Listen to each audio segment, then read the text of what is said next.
everybody. Thank you for joining me. I know it's Thursday, but I hope you're here, and thank you if you are. Just a quick reminder at the top of the show, you can always support the channel by going to patreon.com/Hemant. I appreciate that. And you can always subscribe for free at my newsletter at friendlyatheist.com. Den is here. He's helping out with comments. So if you leave anything in the YouTube comment threads, I will make sure, Den will make sure I see all the ones I need to see between stories. And there are so many things to talk about today. I know that's true every week, but it's especially true this week. Let's go ahead and get started because this is a story. Today in Not a Drag Queen, one of Donald Trump's evangelical buddies just got in trouble for a very, very serious reason. He actually got in trouble for this like more than a year ago, but today the hammer fell on this guy. So the dude's name is Robert Morris, and I'll show you the picture just so you know who we're talking about here. This is Robert Morris. I swear this guy looks like a cartoon character, and I don't know which one, but like American Dad sort of dude or something like that.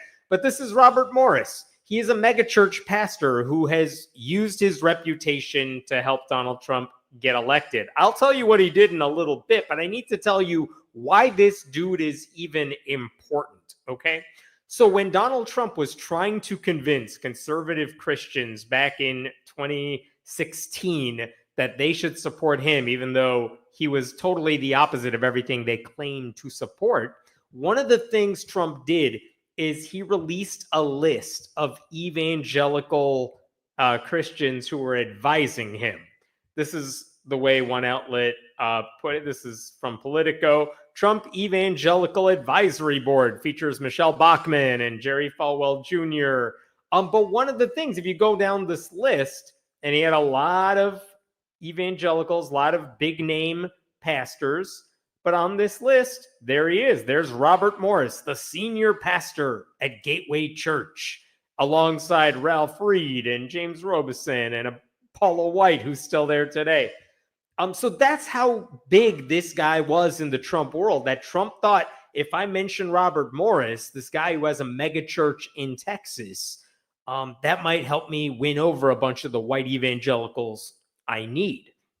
So what else do you need to know about Robert Morris? Well, he is the sort of person who has said his prayers can cure women's infertility, because that's how science works. He says it is scientifically impossible to be an atheist. That's a direct quote from him. He also has said trans people are a threat to children. In fact, this is he's not just big in the Trump world. Greg Abbott, the governor of Texas, has called on this guy. Look at this. In 2017, Robert Morris was tapped by Governor Greg Abbott to help support the so-called bathroom bill that sought to ban trans people from using their preferred bathroom, in part by arguing that it would allow children to be sexually abused, which is not a thing that happens, but I just want you to just remember that one. That Robert Morris said, you know who's hurting children? It's trans people, and we need to make sure they can't use the bathroom, otherwise kids will get hurt. So that's another thing Robert Morris was known for.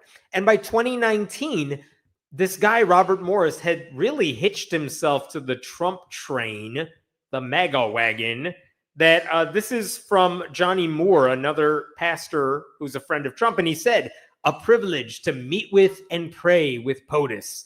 This week, we discussed achievements like criminal justice reform and other stuff. But take a look at this picture. It's one of those creepy ones with a bunch of Christian leaders just touching Trump and him just standing there with his eyes closed because he thinks it's all weird, but he knows he's got to play the game. Well, check this out. This dude right there, he's like right above in the back. That's Robert Morris, just standing in the back of the room. He doesn't get front row seats, but he is in the White House there. So again, the point is, Robert Morris, really tight with Trump. And there's one more piece of evidence of this. In 2020, when Trump was running for re-election, Trump appeared at Gateway Church. This is during COVID. Everything is pretty much shut down, but he appeared at a roundtable at Gateway Church to do a roundtable on transition to greatness, restoring, rebuilding, and renewing.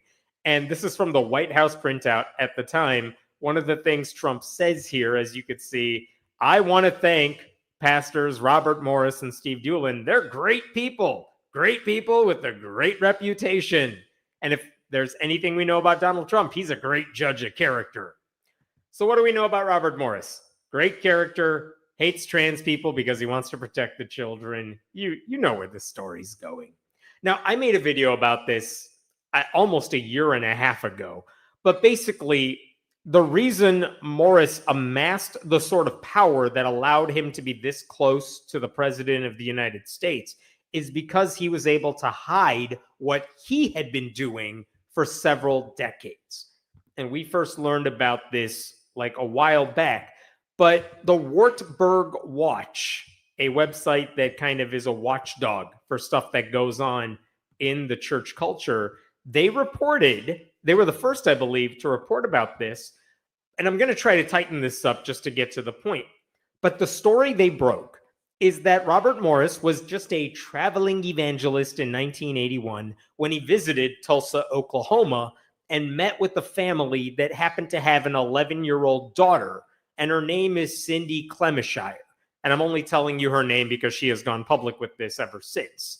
So Morris, he had a new wife, he had a brand new son. He ends up staying with Cindy's family a lot of times because he's evangelizing. It's not weird to have a traveling religious leader say, hey, can I stay at your place because you're my supporter, you're my home base while I travel and try to spread the gospel. So they all became very close. Well, according to the story that the Wartburg Watch published, on Christmas Day in 1982, Robert Morris apparently invited Cindy to come to his bedroom where he proceeded to touch her beneath her clothes. And he apparently told her, quote, never tell anyone about this because it will ruin everything. That's not just me saying this. Let me show you from the Wartburg Watch here. Like, you could see, this is Cindy speaking. She thought nothing of visiting this family friend in their bedroom. He told her to lie down on her back, touched her stomach. He told her to close her eyes. I'm sorry if this is disturbing to you. It is disturbing, but this is what this preacher was doing. He then touched her breasts and felt under her panties, and he warned her, never tell anyone about this because it'll ruin everything. She returned to her bedroom and didn't tell her sister what happened. This girl was 12 at the time. And you could see right below that, he repeated this behavior until 1987. 5 years. And you could see what happened later on. Morris wanted to make out and engage in heavy petting. He reportedly told, I think Debbie's his wife, that he was counseling Cindy. Things changed when she turned 16. He would take her out in his car and attempt to have sexual intercourse. Because, Robert Morris doesn't want to do that when she's 12. That would be weird. But here she's 16, so he thinks it's appropriate.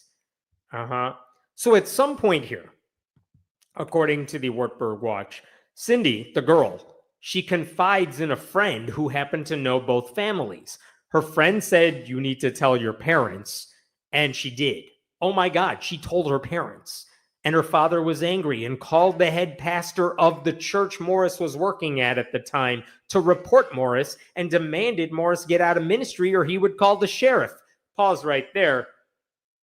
That's a weird two options right there. Either kick this dude out of the Christian ministry and he'll escape with no punishment, or I'm going to go to the cops about it. I mean, you can go to the cops about this regardless.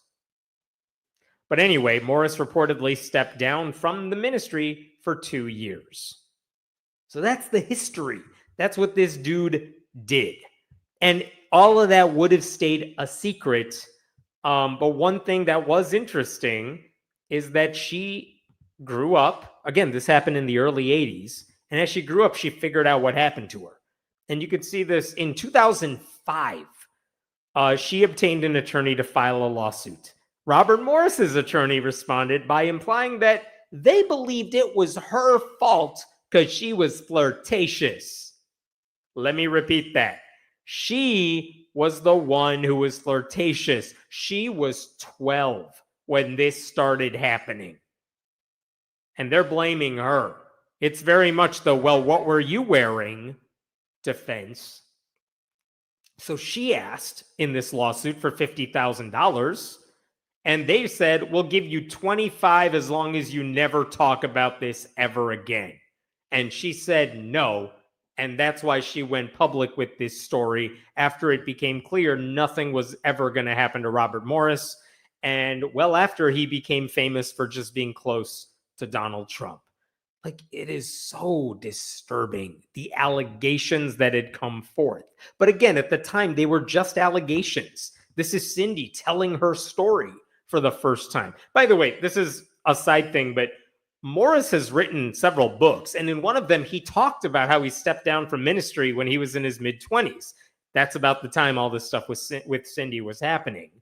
That's also around the time Cindy's father said, you need to get the hell out of ministry. Well, what did he say in his book? Robert Morris wrote that God told me to take time away from the pulpit to deal with my pride. He was too arrogant. So he stepped away and then he returned. That's how Robert Morris explained his absence from the pulpit in one of his books. And so anyway, this story at the Wartburg Watch goes public, and now it becomes a story that Robert Morris has to deal with. When the Christian Post outlet contacted Robert Morris and said, the hell's going on with you here? This is his explanation. All right. When I was in my early 20s, I was involved in inappropriate sexual behavior with a young lady in a home where I was staying. It was kissing and petting and not intercourse, you guys. You guys, she was 12. I was just kissing her, petting her. But it was wrong. This behavior happened on several occasions over the next few years. Notice he does not mention her age, right? And he's trying to downplay it. She was a young lady. Stuff happened. Relax, you guys. In March of 1987, this situation was brought to light, and it was confessed and repented of. He's very passive there. Not like he confessed, he repented. He's just saying it was confessed. It was repented of. I submitted myself to the church elders and the young lady's father. They asked me to step out of ministry and receive counseling and freedom ministry. What is freedom ministry? I don't know. Which I did. Since that time, I have walked in purity and accountability in this area. And then 2 years later, he came back and he said he and his wife met with the survivor and her family in October of 1989. So 2 years after he apparently stopped molesting her, he met with the family. I asked their forgiveness, and they graciously forgave me.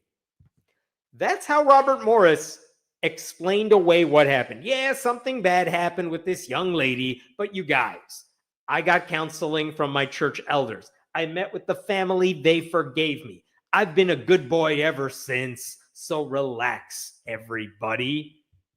So the Christian Post, to their credit, they contacted Cindy, and they're like, this is what Robert Morris said. Is that true? And Cindy's like, what the hell are you people talking about?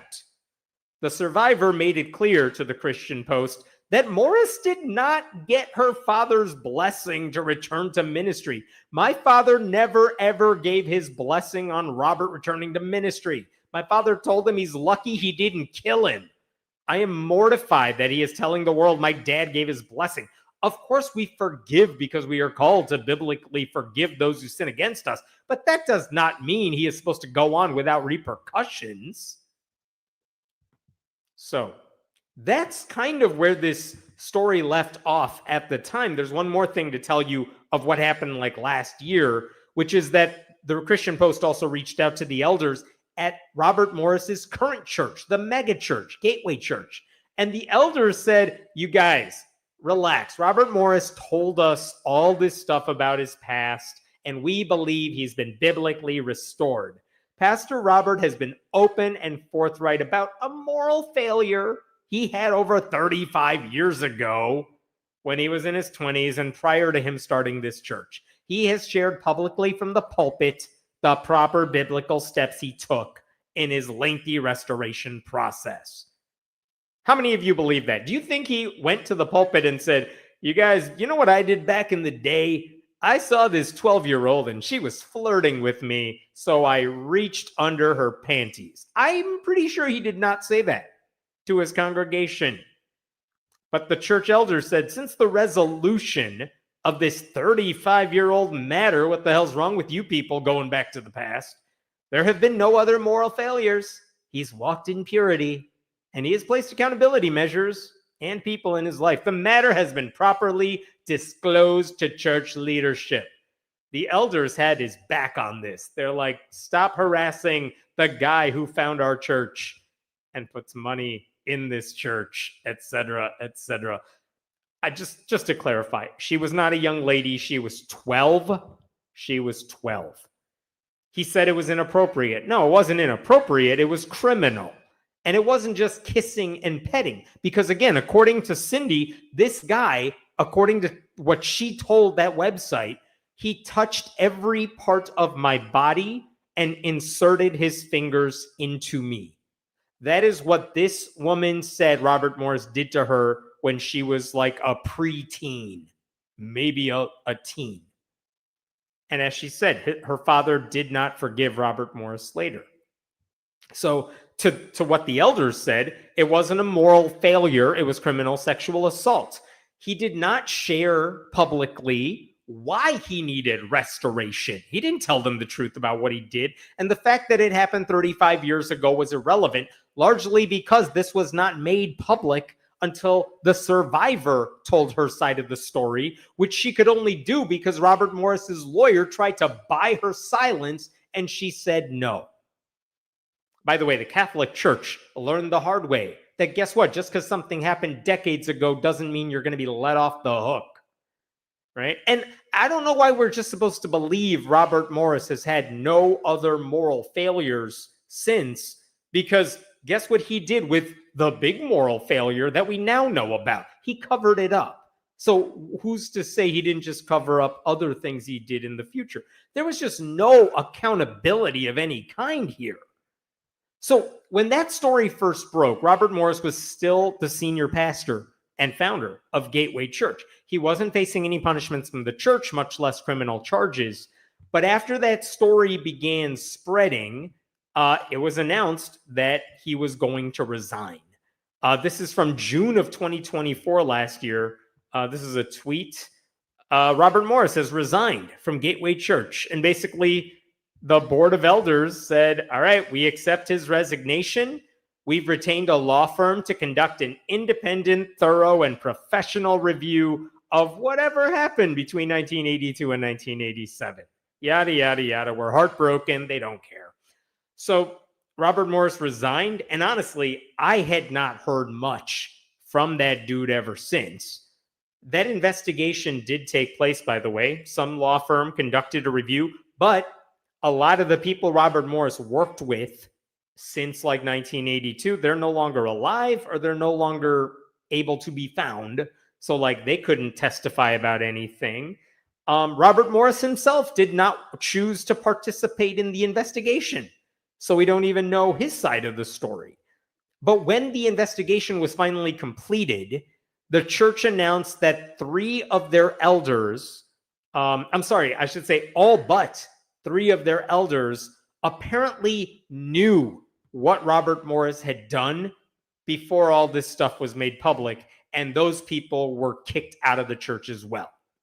So the people who had some inkling of knowledge about this but did not go public with it, they were kicked out of the church. That's the consequence they got. That's it. So despite the removal of those elders, my fear was that, all right, well, all of this is going to just blow over. No one's going to care about this. And Morris is eventually, even if he resigned, he's going to come back in front of the pulpit one day and he's going to say, you know, I made a mistake and you should all forgive me, something, something, Jesus, everything will be fine. Because that's what conservative Christians always do.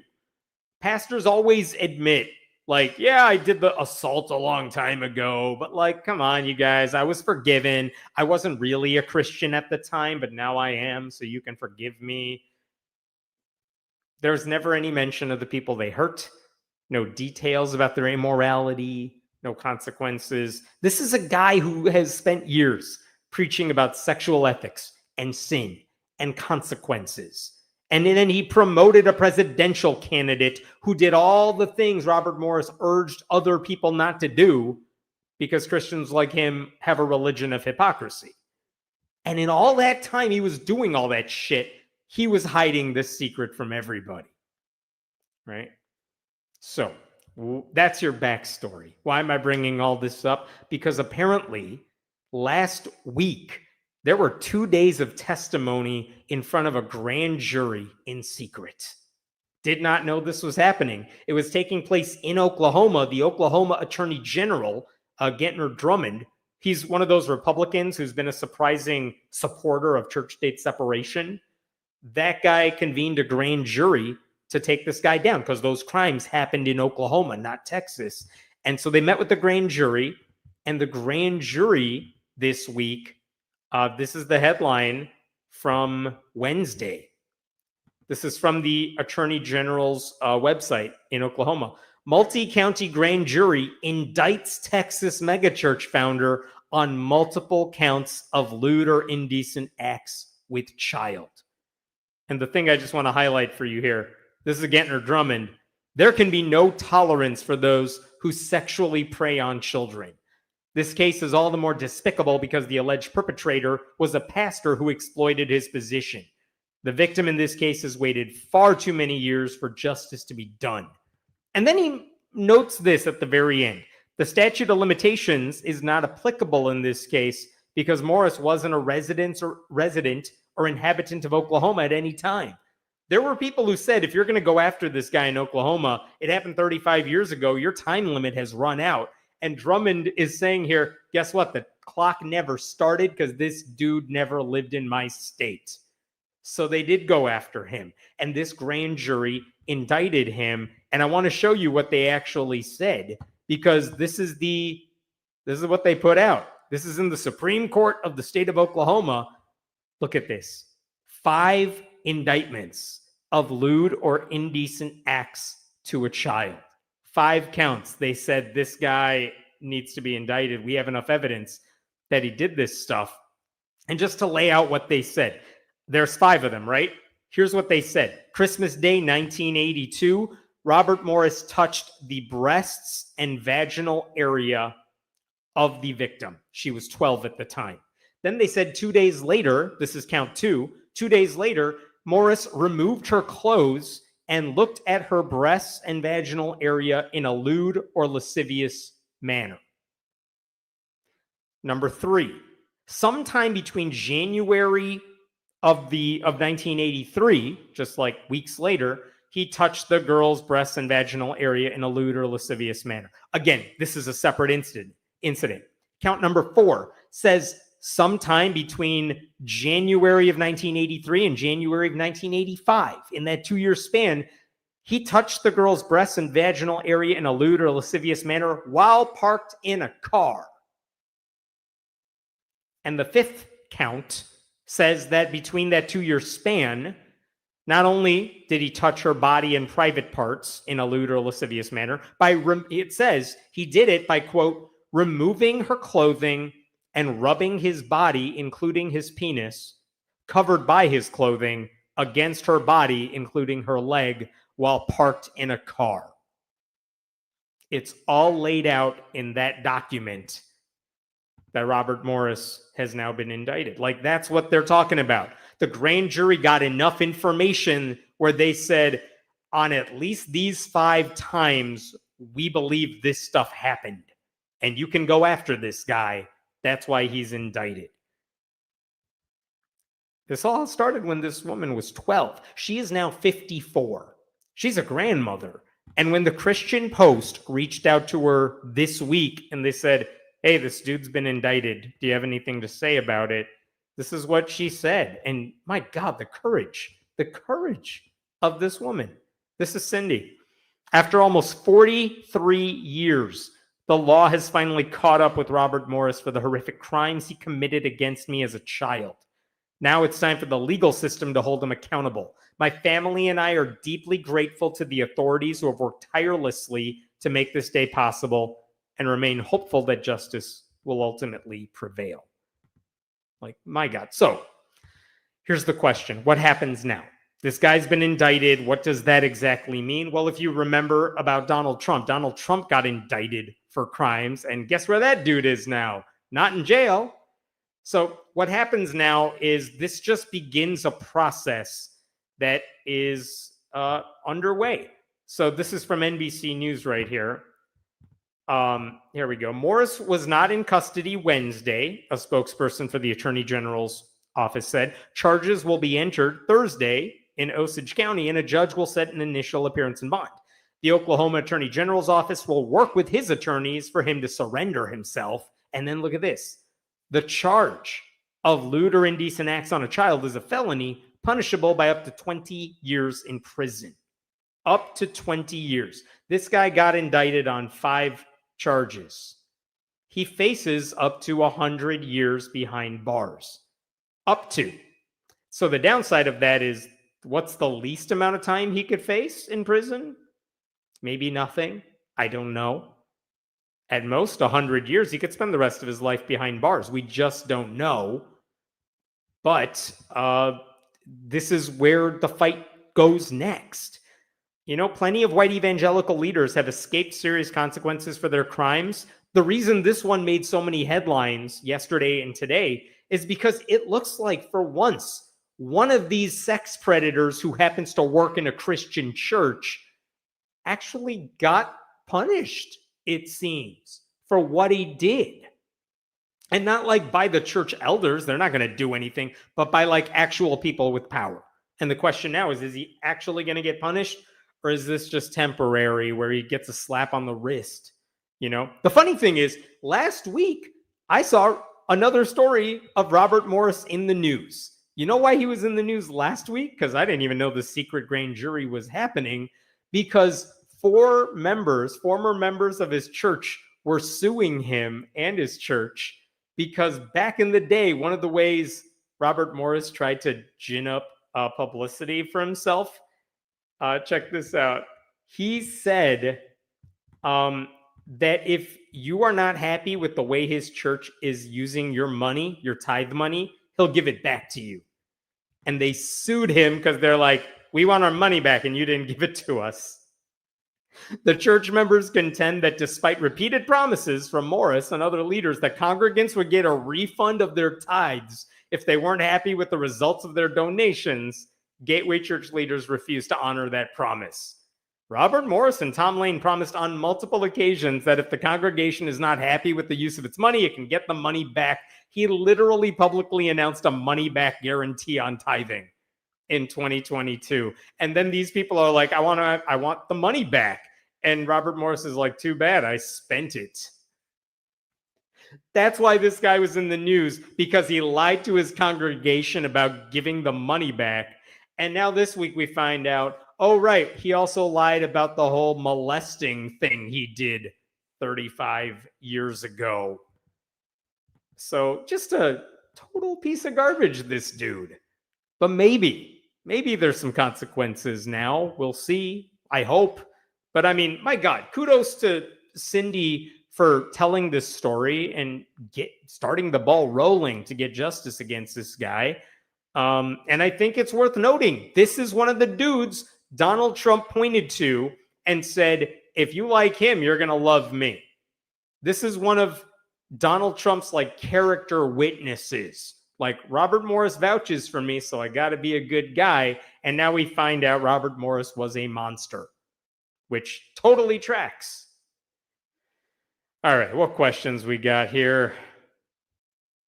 He looks like the love child of William Shatner and Tim Allen. Yikes. Where is he again? Here he is. Does he? Does he? I don't know if I see it, but I'll give it to you. Points. What else we got? Is Gateway an evangelistic church? Yeah, I believe it's a non-denominational evangelical church. And it's very big. Though they have lost a lot of members since all of this broke. Sounds like a textbook case of a trusted adult spending years manipulating a child into CSA. I know there's a technical term for that, but I'm not sure evangelicals know the proper definition. Yeah, I mean, it's the word they use against anyone who's an LGBTQ person or an ally, or anyone that's like, hey, drag queens are fine reading to children. It's okay. And they have the slur, and then they never want to look in the mirror. You can repent and go to jail at the same time, right? Like, you would have so much time to read the Bible behind bars. Take the opportunity. It's what you want, right? So tired of these religions protecting abusers. The concept of forgiveness just gets wielded as a weapon against their victims, making the trauma worse, just so abusers can hide from consequences. No kidding. I mean, that's the one thing religion is good at, convincing you to trust someone who has not earned your trust, and then a lot of times taking advantage of that trust. Play bitch games, win bitch prizes. Yeah, I mean, I think this is in reference to you donated to this dude's church. Why did you think you were actually going to get your money back? I think there have been lawsuits against the Mormon church as well, because people said, I've given, X percentage of my life savings to this church. I don't believe any of it. You lied to me. I want my money back. And I think the courts have generally said you don't get your money back for that one. All right. Thank you, Den. Please sign up for the newsletter if you haven't already. I'm going to go to a much less intense story for a second. Let me get rid of some of these tabs here first.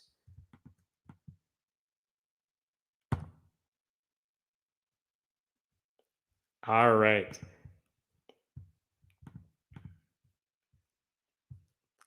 All right, let's talk about this guy. There was a dude named Aaron Renn, R-E-N-N, and he got a really big profile in the New York Times recently. And the reason he got a profile, it was written by Ruth Graham, who's a religion reporter for them, is because this guy is pretty big in the world of evangelical Christianity, very conservative segments of evangelical Christianity. And the reason he was profiled is because odds are you have no idea who this guy is. But within that subculture, he's a big deal. And I'll be honest, I had not heard of this guy before I read that article. But in order to understand why he's famous in those circles, ask yourself this question. Is it hard to be a Christian in America today? Like, of course it's not. You know that. I know that. There isn't any religious or non-religious group that has more cultural cachet, in the sense that other people kind of know what it is you believe. They make references to your belief. Everyone kind of knows what you're talking about when you talk about Christianity. No group has more political power. No group has as many raw numbers of believers, adherents, though that is changing. No one has more infrastructure spread out across the country because there are churches everywhere. No one gets more shout outs at award ceremonies or sports press conferences after games. And more importantly, I think if you ask Christians who think they're being persecuted, all right, well, which religious or non-religious group do you want to trade places with? They're not going to be able to give you an answer because they don't want to switch places. They just don't like that they don't have as much power as they used to. Not that anyone has it better than them, right? That's how good it is to be a Christian. You could be like Elon Musk. I'm going to come back here. You could be like Elon Musk when it comes to wealth, right? You could lose a good chunk of your power, your wealth, and you would still be number one on the list. That's how good it is to be a Christian. At the same time, though, when you are in power and when you've been in power for a really long time, you're going to get criticized. And there's been no shortage of reasons people should be furious with conservative Christianity. I mean, think about all the reasons you should be mad at them. There's the sexual abuse, the propping up of right-wing fascists, the vaccine denial, the destruction of public schools, which they're doing right now, the losing our democracy, rolling back civil rights protections, letting rich people loot the country. All of this has the full-throated support of white evangelical leaders who provide Trump with adoration and function as a shield from attacks, right? So there's a lot of reasons to blame conservative Christians and conservative Christianity for so much of what is wrong with our country, and they deserve every bit of it. So if you are a conservative Christian who's trying to spin that reality to make yourself look good, what do you do? And this is where Aaron Renn comes in. So in 2012, this guy published this article. It's at the journal called First Things. But basically, Aaron Renn, who is not a pastor, he's not a professor, he writes a long article about American evangelicalism. And this is the part he kind of got famous for. He broke it up into 3 segments within the story of American secularization. He says, before 1994, just an arbitrary date, but we've got to have some number, there was the positive world. And the positive world was a time when people thought if you told someone you were a Christian, that was a good thing. They thought better of you. And he writes there, to be known as a good church-going man remains part of being an upstanding citizen. Back in the day, if you told people you were an evangelical churchgoer, they said, oh, I would trust my kids with you, right?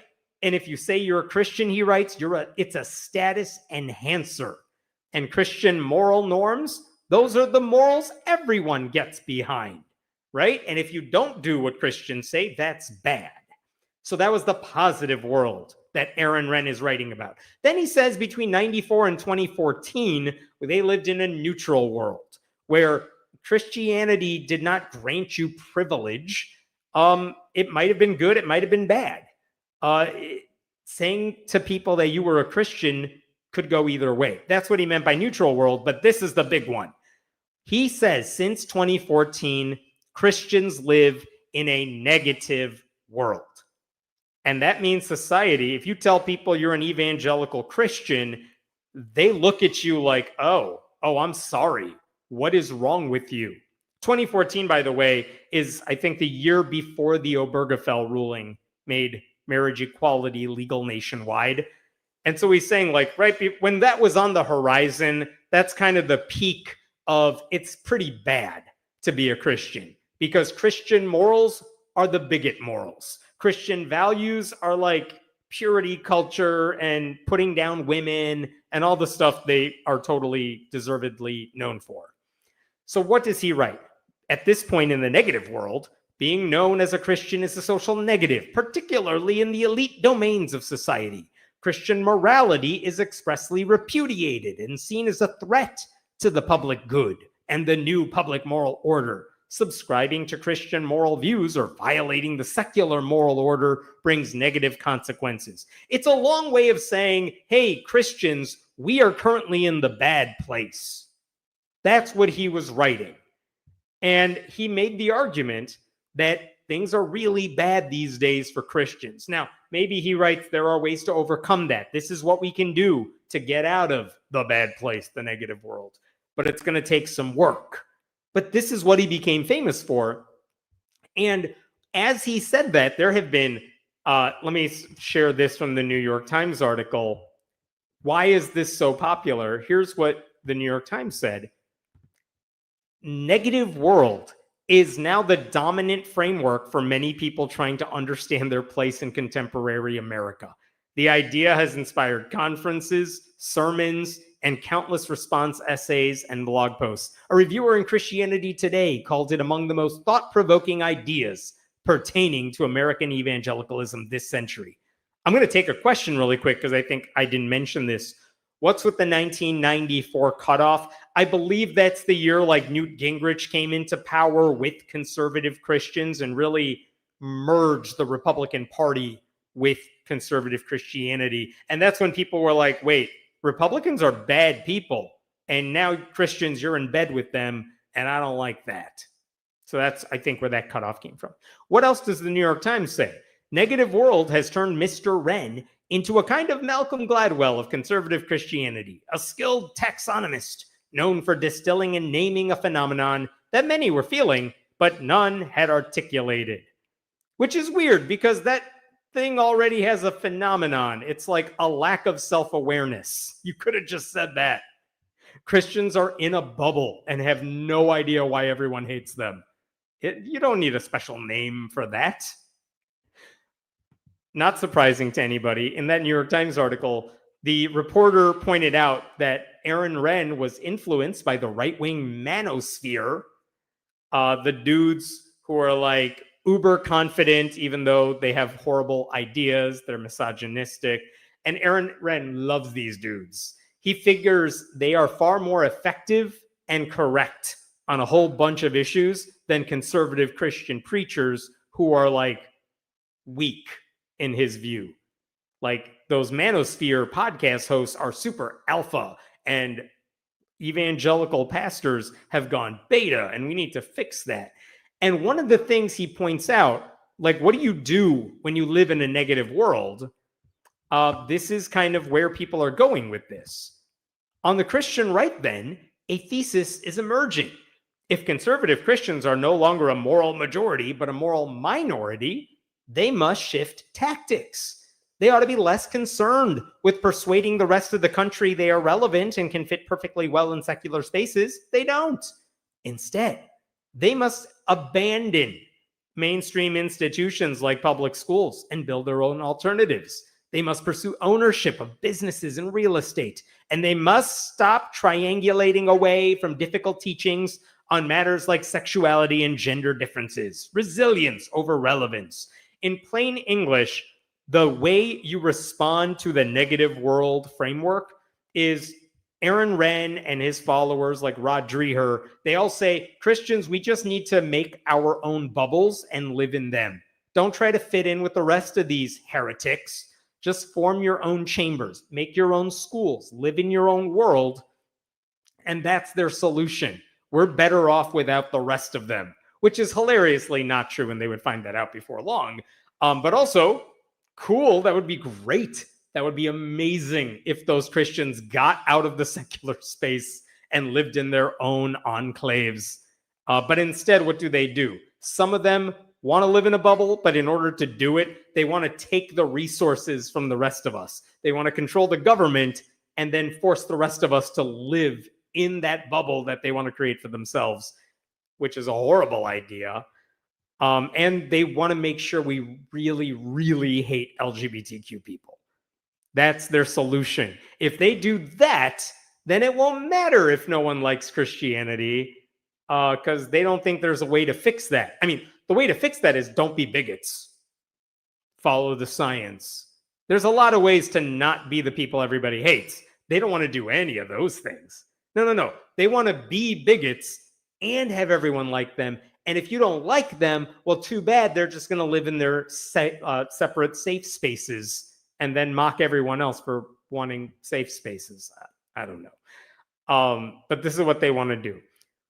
Another thing that Aaron Renn noted that I thought was pretty funny is he wrote that Trump's election was only possible in a negative world. And his rationale for that is that Christian values are no longer taken seriously, which is why so many people were willing to vote for someone who did not have Christian values, right? Which is hilarious because Trump only got elected because conservative Christians stopped giving a damn about conservative Christian values. Like, don't blame the rest of us. Like, if you just listen to us, Trump never would have been president. Are you kidding me? Like, you guys are the reason this guy crossed the finish line twice. If any of these people actually gave a shit about family values and helping the least of these, or any of that shit Jesus talked about, they never would have supported a thrice married, now convicted felon who brags about sexually assaulting women. So I guess my point is, if people see Christianity as a negative these days, it's because they earned it. We don't see Christianity as bad because they believe in something we think is wrong. It's because we're always surrounded by evidence of how powerful Christians use their religion to hurt other people. We're not mad about Jesus. No one's condemning faith-based food pantries. We're mad about the misogyny and homophobia and hypocrisy and incompetence and ignorance Like the people who started the culture wars are acting as if they were just minding their business this whole time, when in reality they were just launching grenades in every direction. They're mad because their shitty beliefs led to them not getting invited to Thanksgiving dinner and getting mocked and criticized by people like us, by celebrities with larger platforms. They're also mad that they are the people the rest of us talk about as soon as they leave the room, because all the rest of us are like, oh God, thank goodness that dude is gone. They feel like they're owed respect, and they will do absolutely nothing to deserve it. One of the people the New York Times talked to about this dude is a Muslim guy who hated Joe Biden because of the Israel-Gaza stuff. And his name is Harun Mogul, I think, if I'm saying his name right. But he actually drifted to the right and found Aaron Renn's arguments very powerful. But look at what even the New York Times quoted this dude as saying, because it was kind of funny. Because they asked him, do you think Christians are in a negative world? And what this guy said, as a member of a religious minority for whom the United States has never been positive world, he said he did not see neutral or negative world occupancy as catastrophic. Just because wider society isn't embracing me or rejoicing over me doesn't mean I get to lash out in response. The culture may be opposed to you, but that doesn't mean you're not legally and politically secure, which is amazing. This brown Muslim guy is saying, you think you're in a negative world? All right, you can think that, but my dude, you are a white Christian. You're gonna be just fine. The world is made for you. What do you think the rest of us are dealing with? Like, it's possible some people around Aaron Renn actually have some common sense here, if only he listened to them. So these conservative Christians cry about victimhood. They use their power to hurt others. Like, you can't have a pluralistic society with members who think their faith makes them superior to everybody else. And one of the funniest things about the entire article is that the reporter said she went to visit Aaron Renn in his hometown to get a taste of what he's like, where he lives. And where does this guy live? In Carmel, Indiana. It's a suburb of Indianapolis, and more importantly, it's a very wealthy, very white suburb. And I'm not even knocking that, but this dude seems to have no clue about the privilege of the community in which he lives, where everyone's pretty wealthy, they're pretty well off, right?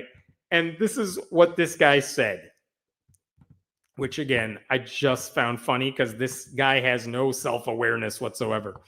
Carmel is thriving, in Mr. Renn's view, because its Republican leaders have focused on things like public safety, low taxes, and excellent infrastructure and amenities, while avoiding the distractions of what he called extreme ideologies like DEI hiring practices or banning gasoline-powered lawn equipment. First of all, when you live in a red state that is dominated by Republicans, the people at the state level are going to take care of all the culture war stuff, so your communities don't really have to make it a priority. That's one thing.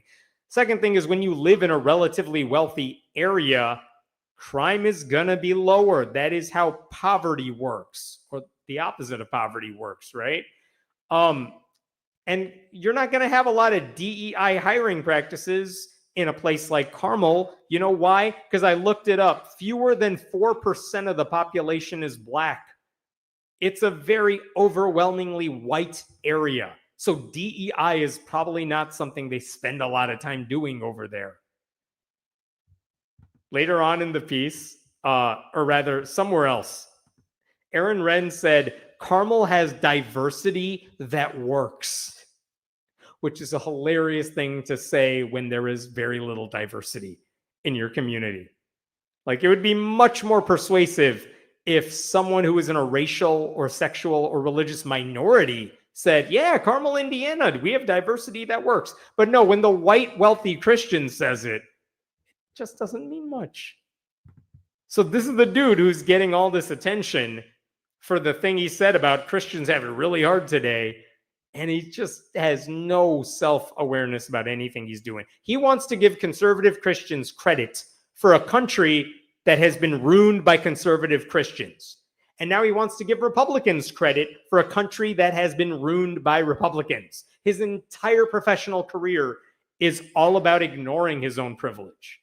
So it's kind of easy to see why he's considered an intellectual among right-wing Christians and right-wing evangelicals, because like their options are limited. He's smart in the bubble they live in, but he's not that smart because I listened to what he said. Okay, I will stop there with this story. What questions we got here? Maybe they should do some self-reflection on that instead of blaming everyone else for how they are mistreated. Yeah, why don't you do, evangelicals, some self-reflection on why people might have a problem with you instead of just saying, everyone looks at me funny, it's their fault. Like, no, maybe you're doing something weird. Have you ever thought about that? And the answer is no. These people have never thought that, like, their opposition to gay people, their exaggerations and lies about trans people, their utter fealty to a batshit crazy presidential candidate, maybe people don't take them seriously because they don't make any good decisions anymore. Never crosses their mind. They love complaining how hard it is to be a Christian, but that's kind of what they signed up for, biblically speaking. Yeah, and that is what some of the people who follow this dude have pointed out. Like, as Christians, we are always the victims. And one of the things Aaron Renn says is, you are right, and that is why we will eventually get over living in a negative world, because we have fought through worse before and will do it again in the future. But there's no awareness that the reason everyone hates you this time is not just because of who you are, it's because of what you're doing. And if you don't change what you're doing, they're still going to hate you. And you deserve it. Maybe we don't take Christians seriously because they vote for someone like Trump. Right on. Yep. Already addressed that. But yeah, I mean, that's one reason you should not trust evangelical Christians to use any kind of moral high ground argument over you. You don't get to say you're the moral people when we see how you vote overwhelmingly, when we see the consequences of your bad policies. Hello, watching here from the Philippines. Cool. I always like your argument about God belief. I've been following you since 2019. I appreciate that. Thank you so much. I hope you're doing well. You influenced me a lot when I was in middle and high school 10 years ago. I am old. I never stood for the Pledge of Allegiance again after seeing your video on it. Oh, that's really nice of you to say. Thank you so much. I appreciate that. All right. Go sign up for the newsletter, please. I appreciate it. Oh, this is a fun story too. I'm going to tell you about it. I don't think you've seen this story anywhere yet, because I don't think it's been spread. I was going to post about it tomorrow, but I'm going to talk about it now. Okay. Let me show you this right here. This is The Word Network, and it's a TV station that puts out Christian programming. They have stations in different countries and whatnot. And you could see right here in their About Us page, The Word Network is the largest African-American religious network in the world. And the rest of it doesn't matter. But they're a pretty big network of TV shows aimed at a Christian audience. And that's fine. There's plenty of those out there. But the thing that they were airing last year are basically a Christian ministry. This is the way it works with a lot of TV channels. Let's say you're Joel Osteen and you have your mega church in Texas and you're filming your sermons and you want everyone to see it. Well, you can go to TV stations and say, hey, we would like to buy a block of time and we will give you our show for you to air on your network. And we'll do it not like during prime time, but like early Sunday morning when you don't have anything you were going to air. And this is why you might see a lot of really famous evangelists, televangelists on TV at odd hours. They pay for that placement. And so a couple years ago, rather, do you remember this televangelist named Peter Popoff? if you've been in these circles for a while, maybe that name rings a bell. Here is a picture from GQ. They did an article on this guy years ago. I'll get back to this in a second. This is Peter Popoff and his wife. This is like one of the original, if you ever make fun of televangelists for selling you stupid stuff that you know is BS, this dude is like the king of selling you bullshit. That's Peter Popoff. And, you know, if you look on YouTube, if you're on YouTube right now, James Randi, the legendary James Randi, famously there's a video of him going to one of Peter Popoff's like revival services in one of those arenas. And I think the way the video works, James Randi found a way to get access to radio signals that were being sent through the arena. This is decades ago. And so you would have like someone in the audience saying like, I'm struggling with this disease, but they wouldn't say all that. They would just say they're struggling. And Peter Popoff had an earpiece and someone was telling him, this lady has this disease. And then you would see Popoff walking to her, God's telling me you have this disease. And the lady would be like, oh my God, you're right. And then he's like, God's going to heal you. Touches the forehead, Benny Hinn style. And then he's like, everybody, give me money. And that's the way Popoff works. And James Randi like could get access to the radio coverage and hear what they were telling him in his earpiece. Wild stuff. And yet it didn't stop the dude. You would think if you had any sense of shame, you would stop doing those events. But Peter Popoff never stopped doing any of that stuff. He's always been trying to coax gullible Christians into giving him money for weird Jesus shit. And the thing he's been doing more often lately is selling something called miracle spring water. And basically the way he does it is he'll do his evangelism stuff on his shows. And then he's like, if you buy my miracle spring water and like pour a little on yourself, it'll cure everything. And it'll it'll eliminate whatever debts you're in. Oh, you're not making enough money at work? Why don't you sprinkle some miracle water on yourself and then you'll get a raise? By the way, if you want my miracle spring water, you just got to send me some seed money. Right? There are stories online about people who skeptics who documented their letters that he sent them, because maybe they give him $1 and then he starts bombarding them like spam emails, but he'll start sending them actual handwritten letters. John Oliver last week tonight did a whole segment on Televangelist like 10 years ago or something. Peter Popoff, I think, makes an appearance in there, but if it wasn't Popoff, it was other people just like him, Robert Tilton, I think. And my favorite anecdote about all of this is a couple years ago in the magazine Skeptical Inquirer, the podcaster and journalist Carrie Poppy wrote a really interesting article. She spoke with someone, Crystal Sanchez, who worked with Peter Popoff. And one of the things this woman said, check this out, Sanchez says that the water, the miracle spring water, comes from a much less miraculous source, Costco, the supermarket megastore. Popoff's daughter went to Costco every week, says Sanchez, and returned with ordinary bottled water, which would be repackaged as miracle spring water and sent out along with a request for a gift of love, faith, and obedience to God in the form of a donation. It was Costco water all along. So you don't need a miracle. You just need friggin' Kirkland brand and you're good to go, right? So all of this made Peter Popoff very wealthy over the years. I mentioned that GQ article. It came out shortly after that Carrie Poppy article too. But look at this.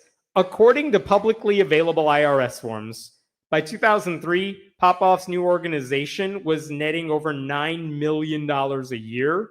Popoff was paying himself and his wife a combined salary of more than $500,000 a year. Their son, daughter, and son-in-law were each netting over $100,000. 3 years later, revenues for Popoff's ministry were just over $35 million. And according to a document related to his purchase of a Bentley in 2009, Peter listed his monthly income at $100,000. Then we got a house purchase for $4.5 million in a gated community, and it's owned by his church, so it's tax-free. Like, the dude has spent his life ripping people off. So why am I talking about Peter Popoff? So get this. Peter Popoff goes to that African-American channel, the Word Network, and he says, I want you to air my shows on your channel in the UK and other places, but in the UK. And they do it. They want the money. So, of course, they say yes to it. And there were 2 episodes in May of 2023 that are pretty indistinguishable from other Peter Popoff episodes. But in those episodes, Popoff did what Popoff does. He's like, everybody, buy my miracle spring water. It'll improve your health. It'll improve your finances.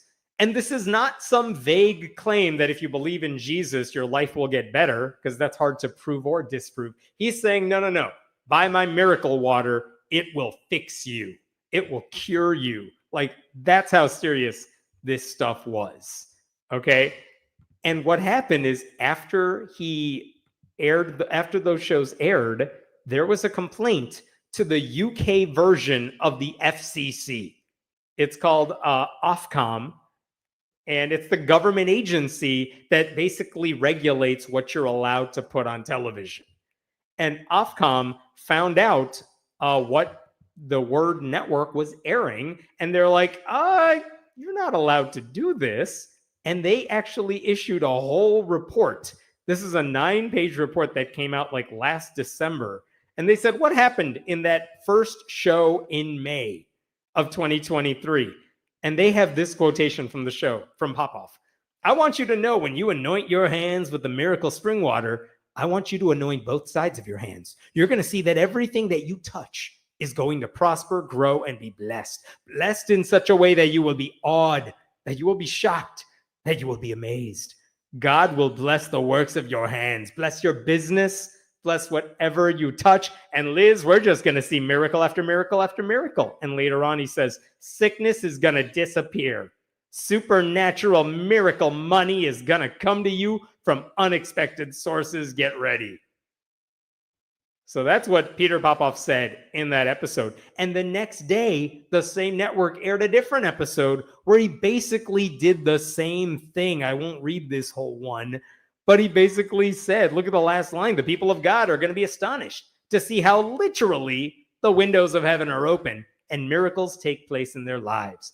And this is what's amazing. I was reading through this 9-page report that, again, they issued this like last December.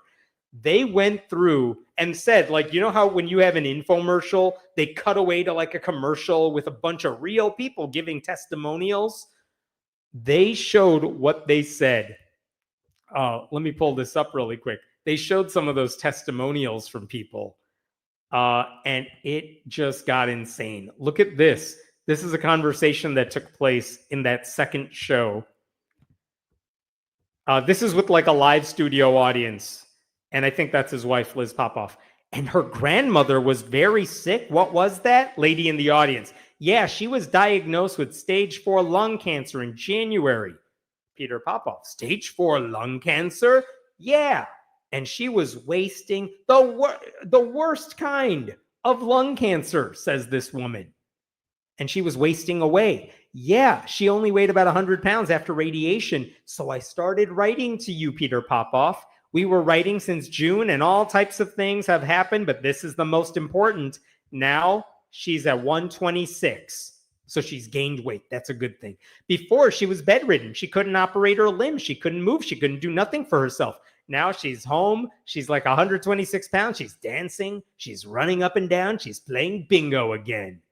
And then Popoff also says, Liz Popoff, Peter, this lady used the miracle spring water. She was broke. She was destitute. She had nothing. But after using the miracle spring water, what did God do? God gave me a home, a job, money overflowing, a car. I just love him so much. What did he do, Liz? He gave her a money, home, car, and she's blessed. Oh my God. So all these people, you get the point.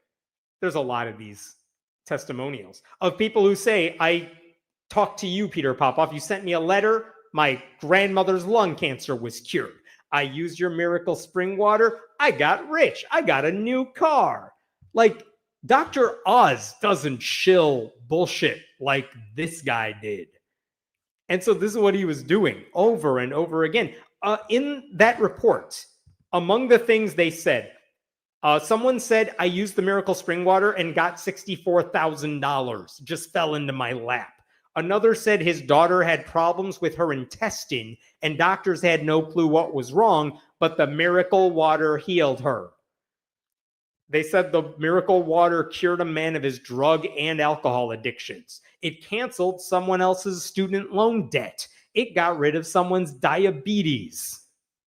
Like now here's the thing. In the UK, broadcasting rules say the public must be protected from harmful and offensive material. And they also say religious programs must not improperly exploit any susceptibilities of the audience. And like both of those rules are subjective. Like I think Joel Osteen is manipulating his audience when he preaches the prosperity gospel. But what Popoff did was not living in some gray area. It crossed the line. And so Ofcom, they issued this report. They say, yeah, you guys broke the rules here, but we're going to give you a chance to respond. What do you say about what we found? And the Word Network said, hey, come on now. They said it is abusive for Ofcom to all of a sudden raise an issue. That's a quote. When Peter Popoff has been pulling the same shit for decades. They're like, why are you coming after us now? He's been doing this for decades. They also acted like they were victims of a double standard since other networks aired nudity, but we're the ones getting punished for selling miracle water. And Ofcom took their response and they considered it, but they just issued, after all this, they just issued a report earlier this week that said, okay, we put out our initial report. We got the response from the network. We've weighed and considered everything. And guess what they finally announced this week? Check this out. This is incredible. This is from Ofcom. Decision on the Word Network. All right, operating company. Ofcom has imposed a financial penalty of £150,000. I think that's close to like 200,000 American dollars on Word Network, on the network. After our investigation found the service, the Word Network, in breach of our broadcasting rules. By airing Peter Popoff lying about miracle water, they said you can't do that in our country, which is not the United States. You can't pull that shit here in the UK. And they're fining the network £150,000. And it's not just fining them this. Look at this at the very bottom. I'm going to highlight this just to make sure we all see this. Given the seriousness of the breaches, and in order to remedy the potential harm to viewers, Ofcom has also directed the network not to repeat the programs. You can't air them ever again. And you have to broadcast a statement of what we, Ofcom, found on your channel at a later date. We're going to figure that out later. That's kind of amazing. Now, I realize £150,000, that's nothing probably for this network. That's certainly nothing to Peter Popoff. Popoff is not getting punished for this. He's allowed to lie, unfortunately. That's kind of how religion works. But the network that aired his stuff does not get away with it that easily in the UK. So not only do they have to pay the penalty, they have to air something later on their channel that says, you guys, the government says we lied to you and we have to accept that and we're going to tell you about it. And it's embarrassing. That's kind of amazing. The full report that Ofcom ended up releasing, it's like 20 pages long. They point out that the Word Network has recognized and respected our final decision. And even though they argue that their audience understands that the miracle spring water is not a treatment or cure and should not be consumed, but is just to be used symbolically as a tool to assist in the expression of faith through prayer. That's a dumb excuse. Like, no. your audience does not think this is symbolic. They think it's actual water. They think it's water you're supposed to sprinkle on yourselves. But the Ofcom said, look, we talked to them. They accept our decision. They are not challenging this. They will pay the penalty. And since our initial report, Ofcom said, the Word Network has terminated their contract with Peter Popoff Ministries. So I think episodes of his show stopped airing on their network as of last October. So that's a done deal. And, now they're accepting this punishment. So it's the right move. It's one that will prevent more gullible, probably old Christians from being exploited by a TV preacher who promises to fix their problems if they just hand over their credit card number. It doesn't mean Popoff won't rip off other people. That's all he's got going for him. It's how he got wealthy. But because the UK government cares more about ethics than the Christian preacher, Popoff will have slightly fewer victims falling for his scam. And I think that deserves to be celebrated. So wanted to share that with you. What questions we got here? Is it free of microplastics? I don't even know what we are talking about anymore. The water, I assume. I don't know. It's Costco water. I assume it's fine. I'm more concerned that other people keep going to him after being exposed so publicly. See, I agree with you. And this is also what I said during the 2020 election, the 2024 election. And, then at some point you realize, oh, right, the majority of people are really dumb. Can't do anything about that. You could try. That's what I'm trying to do. You try to correct people's notions, disabuse them of their bad ideas, and then you realize, oh, right, nope. The people who are dumb and lie to them are more influential than the truth tellers will ever be. And you just get used to that at some point. Can you imagine the FCC doing something like this? Not anymore, that's for damn sure. But no, I mean, you could do any kind of bullshit on TV. I'm sure there are some rules somewhere, theoretically. I have no idea what they are, but there's probably a list. Oh, thank you for that donation. Been watching your videos for years. Your Everything Wrong series kept me sane while moving out of my ex-husband's house. Thanks for all you do. Screw your ex-husband. Thank you for watching those videos. Oh, thanks for becoming a member too. I appreciate it. All right, I'm going to jump to a different story here. I had a couple more for you here that I wanted to share. I'm going to delete and get a drink.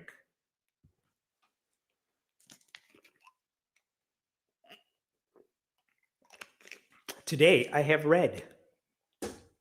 Okay. Let's talk about Oklahoma again, somehow. Oklahoma Superintendent of Public Instruction, Ryan Walters, I've talked about him forever. He's the conservative Christian MAGA cultist whose entire role of running public education in Oklahoma is to shove the Bible in the face of every kid in the state. He's still trying to do that, by the way, but there is an update that I thought was really interesting and you might half appreciate and half get annoyed by. So I'm going to tell you about his latest grift in a second, but just to give you, catch you up on where he's at. Back in October, Ryan Walters said he wanted to spend $6 million to buy Bibles to put in every classroom in the state of Oklahoma. He wanted to buy new King James Version Bibles, and he said, my office has budgeted $3 million for this, and we're asking the Oklahoma legislature to give us the other $3 million, and then we will have Bibles for every classroom in the state. Now, mind you, Oklahoma only has like 43,000 public school teachers, and most of them don't teach classes where you would need to reference the Bible. So what the hell? And even if you bought a copy of the book for all 43,000 teachers, 6 million divided by 43,000, that comes out to like $140 a book. Why do you need to spend that much money on a book? Did you know the Bible's online and available for free? It is. But this guy wants to spend $6 million to buy a book stop for every classroom in the state. And then, and you remember this, What did he say after he made that announcement? You couldn't just buy a Bible because, again, Bibles are free. And this wasn't about this. This was a grift. He wanted to help his buddy Donald Trump make money off of this. And so he announced, like, hey, we're taking bids on which publisher can make all the Bibles we need for the classrooms. Oh, by the way, I'm going to change the thing so you can only use the KJV edition, which is not copyrighted, but it's also not easy to read because it uses like old language. So it has to be KJV. It has to include the Pledge of Allegiance and the Declaration of Independence and the U.S. Constitution and the Bill of Rights. Oh, and it has to be bound in leather or leather-like material. And when we talked about that several months ago, the reason that specificity mattered is because no publisher had all those things in one book. And they were like, we can't supply this. We would have to start from scratch, and that would take us a lot of time and a lot of money. But there was one book that fit all those rules, that fit the criteria, and it happened to be the type of Bible Donald Trump was selling during his campaign season, which were probably just sitting in a warehouse somewhere. So the only types of Bibles you could buy using taxpayer money in Oklahoma were the ones hawked by Donald Trump last year. And then people got mad about that, as they should. So that was the grift. In short, Ryan Walters made it sound like he found a neutral way to send Donald Trump his share of millions of taxpayer dollars while simultaneously getting Bibles in public schools. Like, it was all very stupid. Especially, again, when you consider that Bibles are free. If you need to reference the Bible, just tell kids to go on their phone and look it up. They can do it. Even Governor Kevin Stitt, the Republican governor of Oklahoma, who's definitely not a liberal, said it just seems like a giant waste of money. So then there was backlash to Ryan Walters' plan. Superintendents said, you don't control our curriculum, our local community does, and we don't want the Bible in school. There was a lawsuit to prevent the plan from being enacted. And then Ryan Walters backed off. He removed the bid notice that was for the Trump Bibles. He took that down from the website. And then later he said, I'm just going to buy 500 Trump Bibles for use in AP government classes, which are classes where you don't need an extra textbook. I don't even know what that's all about.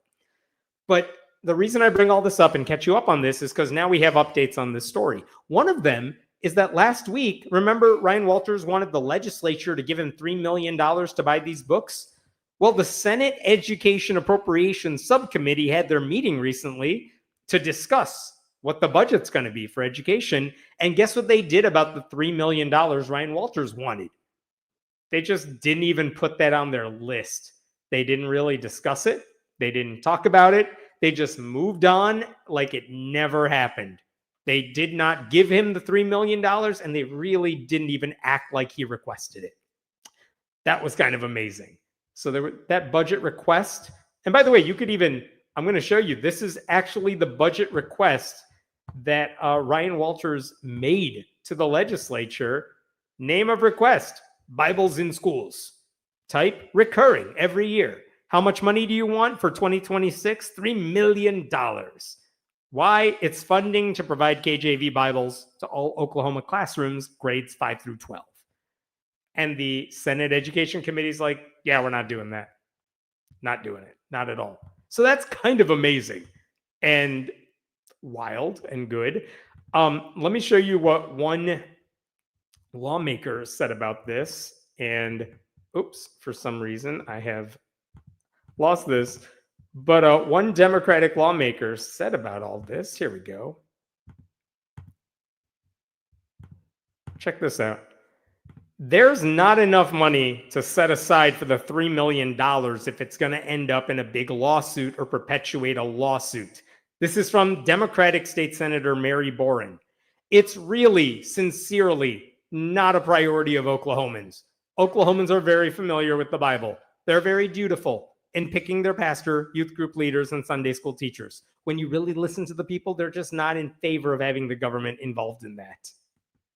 So basically, because of the threat of a lawsuit and the fact that this is way too much money you're asking for, they did not even really consider this.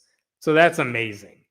The other thing that she said that I really liked, you know what they did spend money on? The lawmaker says that's why Senate Education Subcommittee members decided to prioritize other things in their proposed fiscal year 2026 budget instead, like teaching kids math and making sure maternity pay is covered, which is wild because you know two things Ryan Walters hates are women and numbers.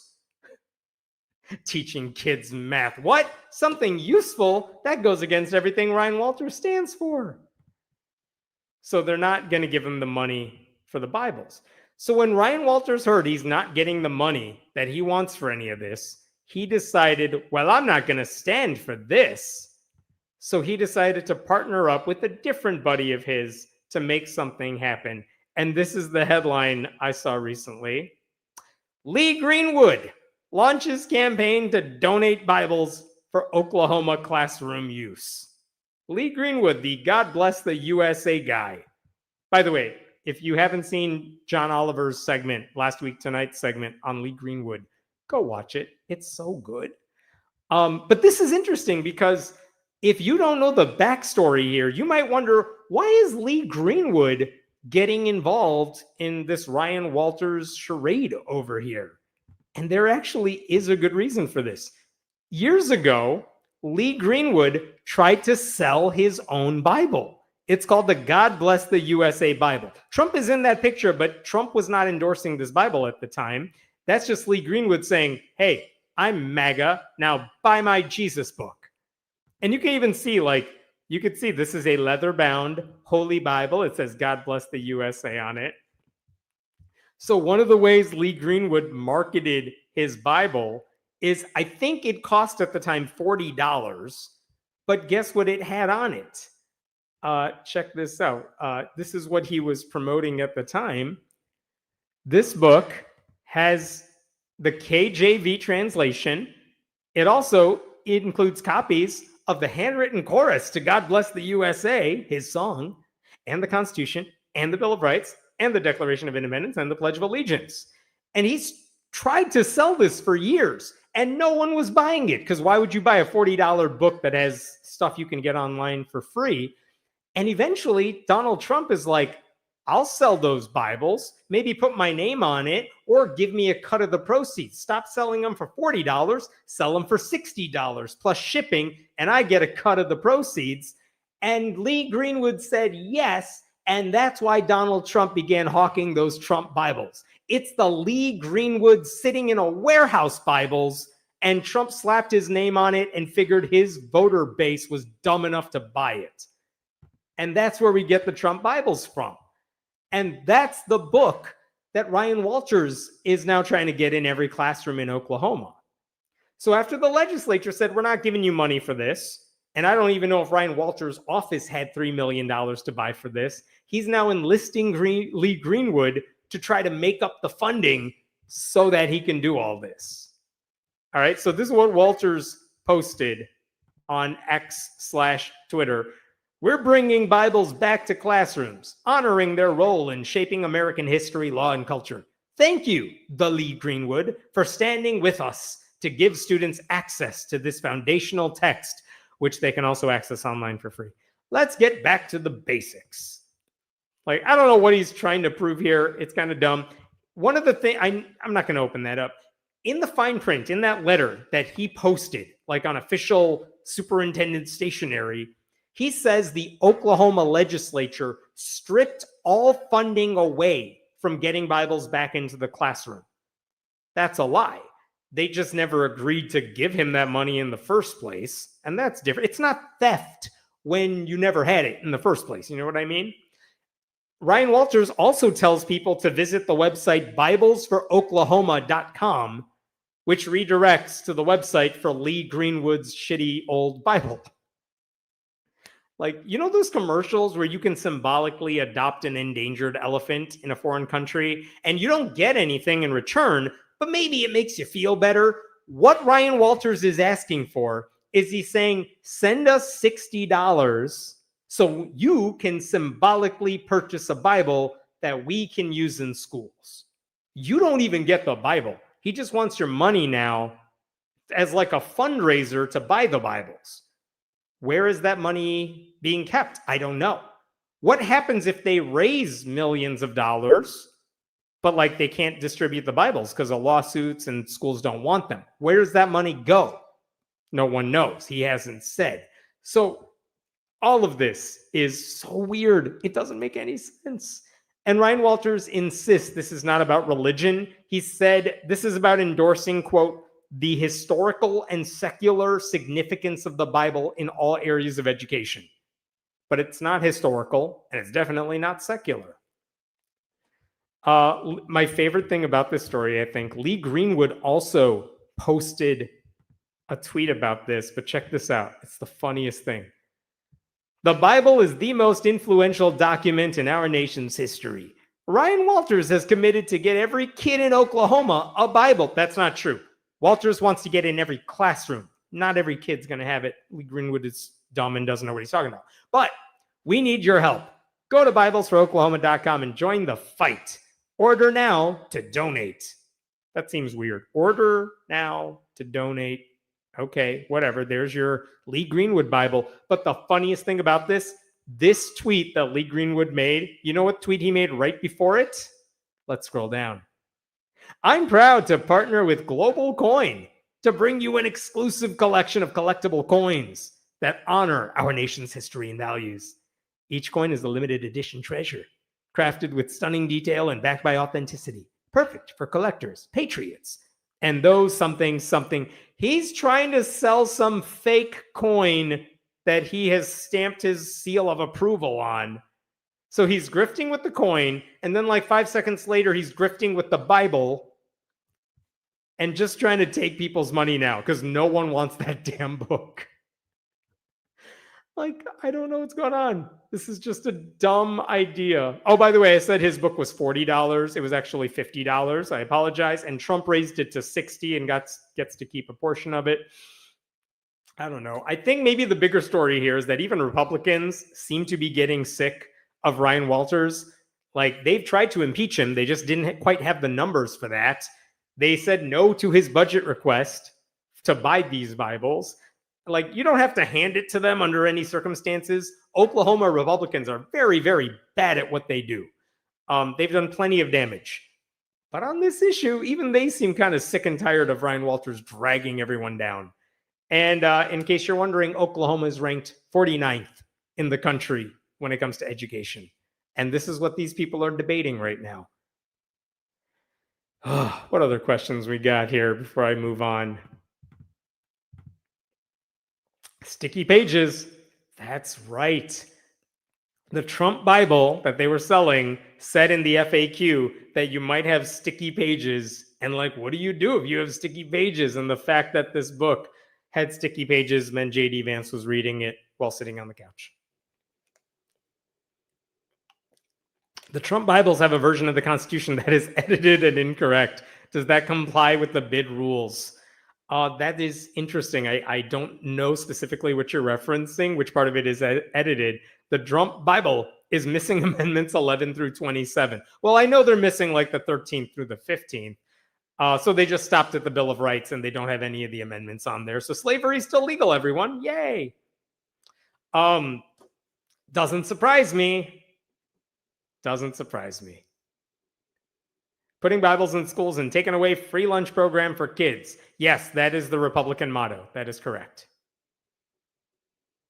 I do wonder how much of this is actually about taking social services away instead of instilling religion. I mean, they can do both. I'm pretty sure they want to. They're taking away all the government programs that help people.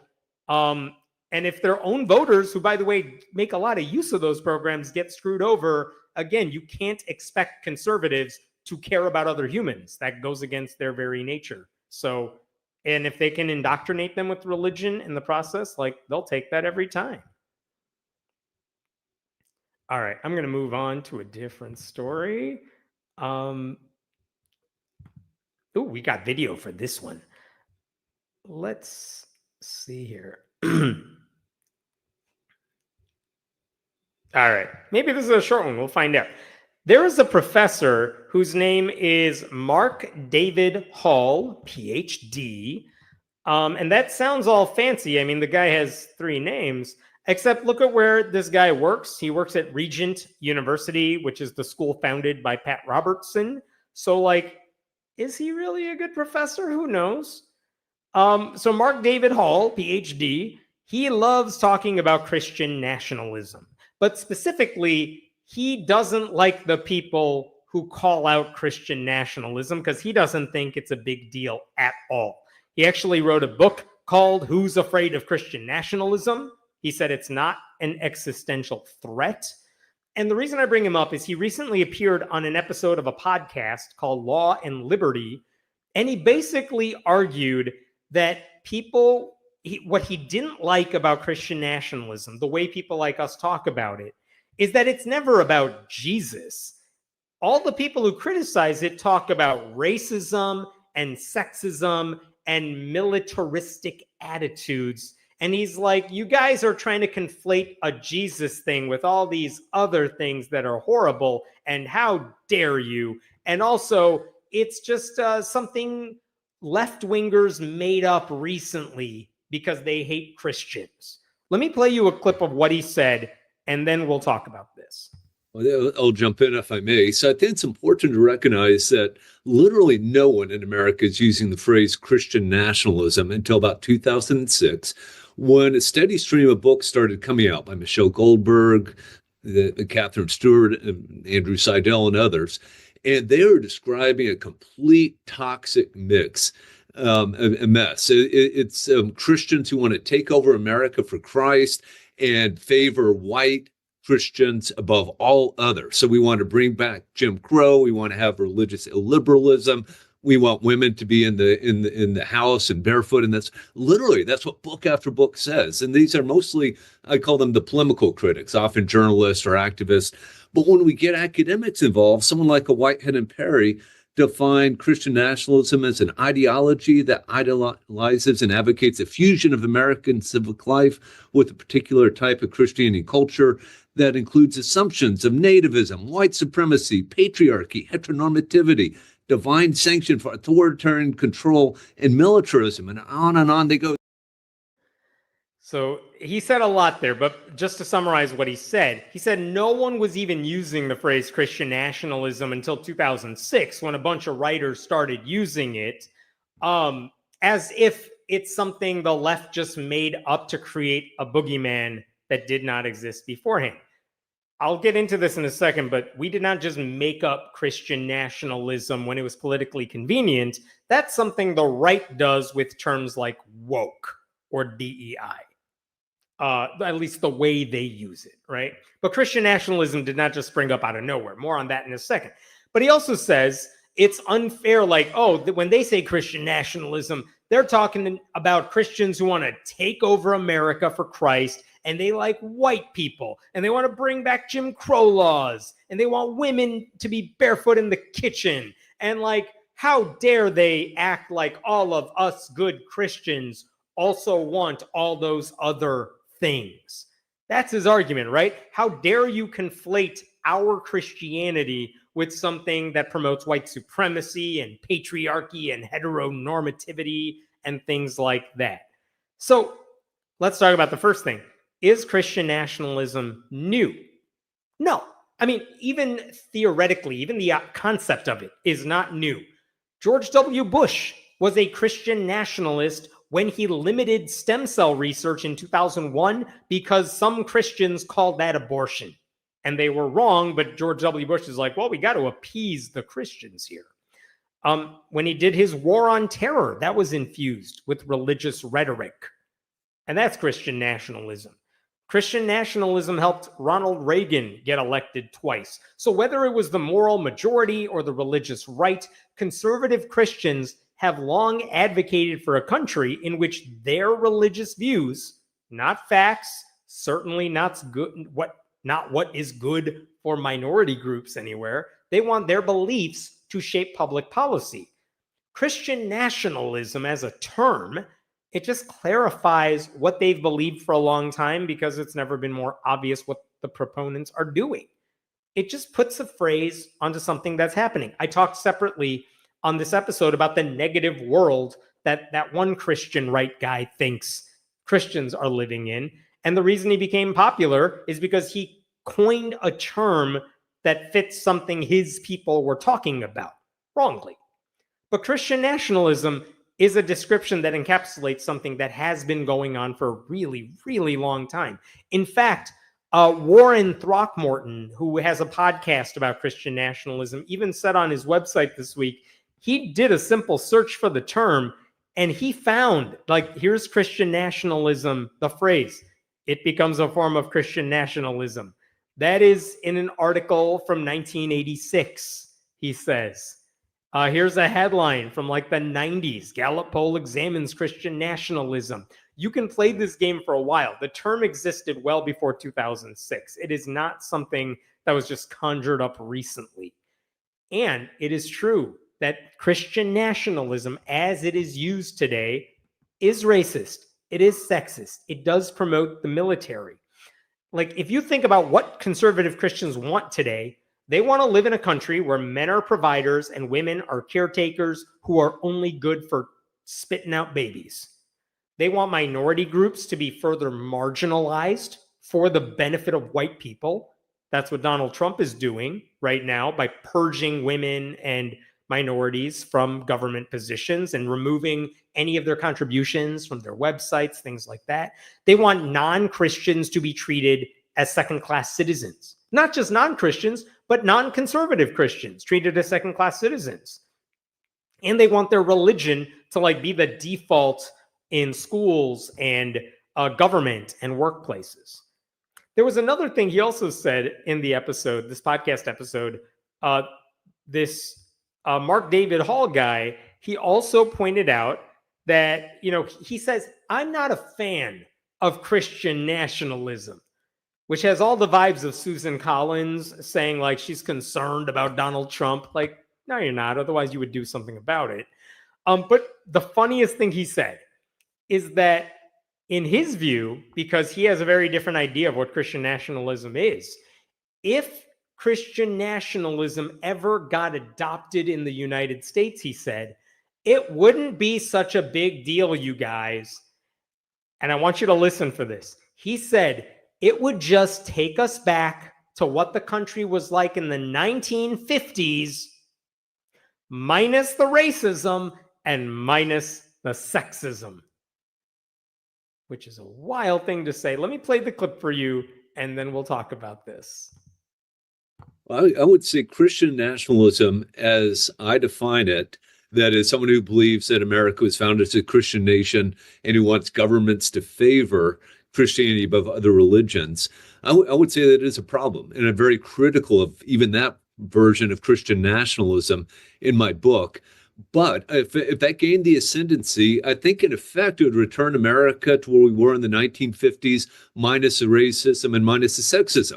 So you might have prayer in public school. You might have Congress declaring America to be a Christian nation. In God we trust gets put on our money. Under God gets put in the pledge. Again, these are things I can make good, prudential, biblical, and other arguments, constitutional arguments against, but it's hardly an existential threat to our country. And that's what people like Sam Perry and Andrew Whitehead go around saying, that Christian nationalism is an existential threat to our constitutional order and to the Christian church. And that's where it just becomes ridiculous, right? It's claiming that something is a big, huge, scary monster, when in fact it's just problematic, in my humble opinion. Oh my God. So this idea that, yeah, wouldn't it be nice if we could just go back to the 1950s minus the racism and sexism? Like, that's so wildly delusional, because racism and sexism are so baked into conservative Christianity. And if you ever talked to someone who's not white, you might understand that. But also it's weirdly nostalgic, because like the 1950s were not great for a lot of reasons that don't just boil down to your skin color and gender. Like, they were not good for a lot of people. If you think Leave It to Beaver was a documentary, maybe you think that, but in reality, it was not great. Okay? And notice how he put this too. He's like, come on, what would the big deal be if we adopted Christian nationalism the way it ought to be adopted in his view? What would happen? Well, there would be all these symbolic references to Christianity, right? So what if Congress says we're a Christian nation? So what if in God we trust is on the money and under God goes in the pledge? So what if kids have to pray to Jesus in public school? He seems to think none of these things are big deals. They're just symbolic, traditional things. Like, it's so easy to think those things are minor when they represent your religion and when you're not the one forced to believe and accept something that's not your faith. Like when the children of Muslim and atheist parents have to step out into the hallway because they don't want to participate in this stuff, they're going to be ostracized. This dude doesn't care about it. When LifeWise Academy takes kids out of the public school in order to indoctrinate them during the school day, which is a thing that is happening right now, there is pressure for non-Christians to join their friends. Mark David Hall does not care about that. And when you're told by the government that Christianity ought to be treated like the default religion for the country, there is an implication that if you don't agree, you are not a true American. And also, all of those theoretically small steps, those small symbolic gains for Christianity, they create a path for larger, more destructive ones. Like the Supreme Court has already opened the door for public education funding to go to private Christian schools. They've already allowed Christian coaches to shove their religion in the face of the athletes they're supposed to coach at public schools. They've overturned abortion rights by citing religion. They've made it harder to access healthcare because if your boss is Christian, maybe you don't get it. And they're eventually going to overturn marriage equality too. And when they do, they're going to cite Christianity and tradition. Like, this is what Christian nationalism gets us, even in the best case scenario of the definition. Forget the racism. It's just a bad idea in general. It's not harmless and it's not symbolic. Like, Christianity is harming our country because the most powerful people in the government subscribe to a brand of Jesus worship that believes hurting other people who are not like them is all that matters. And this guy does not care at all. And if the best thing you could say about Christian nationalism is, come on, you guys, all it would do is turn the clock back 75 years to a time when America was less diverse and a whole bunch of people were forced to stay in the closet because of who they were. And yeah, when civil rights was not codified into law and when women had very little control over their own bodies, if that's the best argument you have a shitty argument. Like, it's easy for this dude to wax nostalgic about all this because the nation he wants to return to, the 1950s America he wants to go back to, always had a seat for this guy at the table. He would suffer no consequences under that regime. The rest of us absolutely would. That's why I think it is important that we name Christian nationalism and call it that and use that phrase so we can highlight the consequences. Especially when the evidence of conservative Christian cruelty is everywhere around us. Donald Trump has surrounded himself with conservative Christians who treat him like a savior. And just like Republican politicians, those people either support it fully or they're too cowardly to criticize what he does. And that means there is a direct tie between their religion and his actions. So Christianity, Christian nationalism, cannot be separated from anything Trump does from now until he's eventually out of office. So we need more people calling that out, not so-called academics downplaying the threat of what's right in front of us because you don't think it would be that big of a deal because you've always been fine with it. No wonder the guy works at Pat Robertson's university. All right, what questions we got here? We're describing the toxic mix because it's the GOP playbook. Keep your religion to yourself, Mark PhD.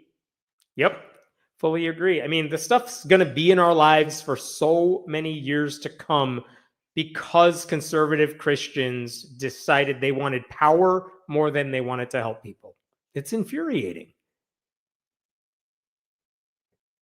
We need to market it as religious nationalism. They are comfortable with anything that's Christian, but religious nationalism might remind scary places with other religions. I mean, we have talked about this in this live stream. Like, religious nationalism is a thing, whether it's Christian nationalism in the United States, Hindu nationalism in India under Modi, there's Islamic nationalism in like Saudi Arabia.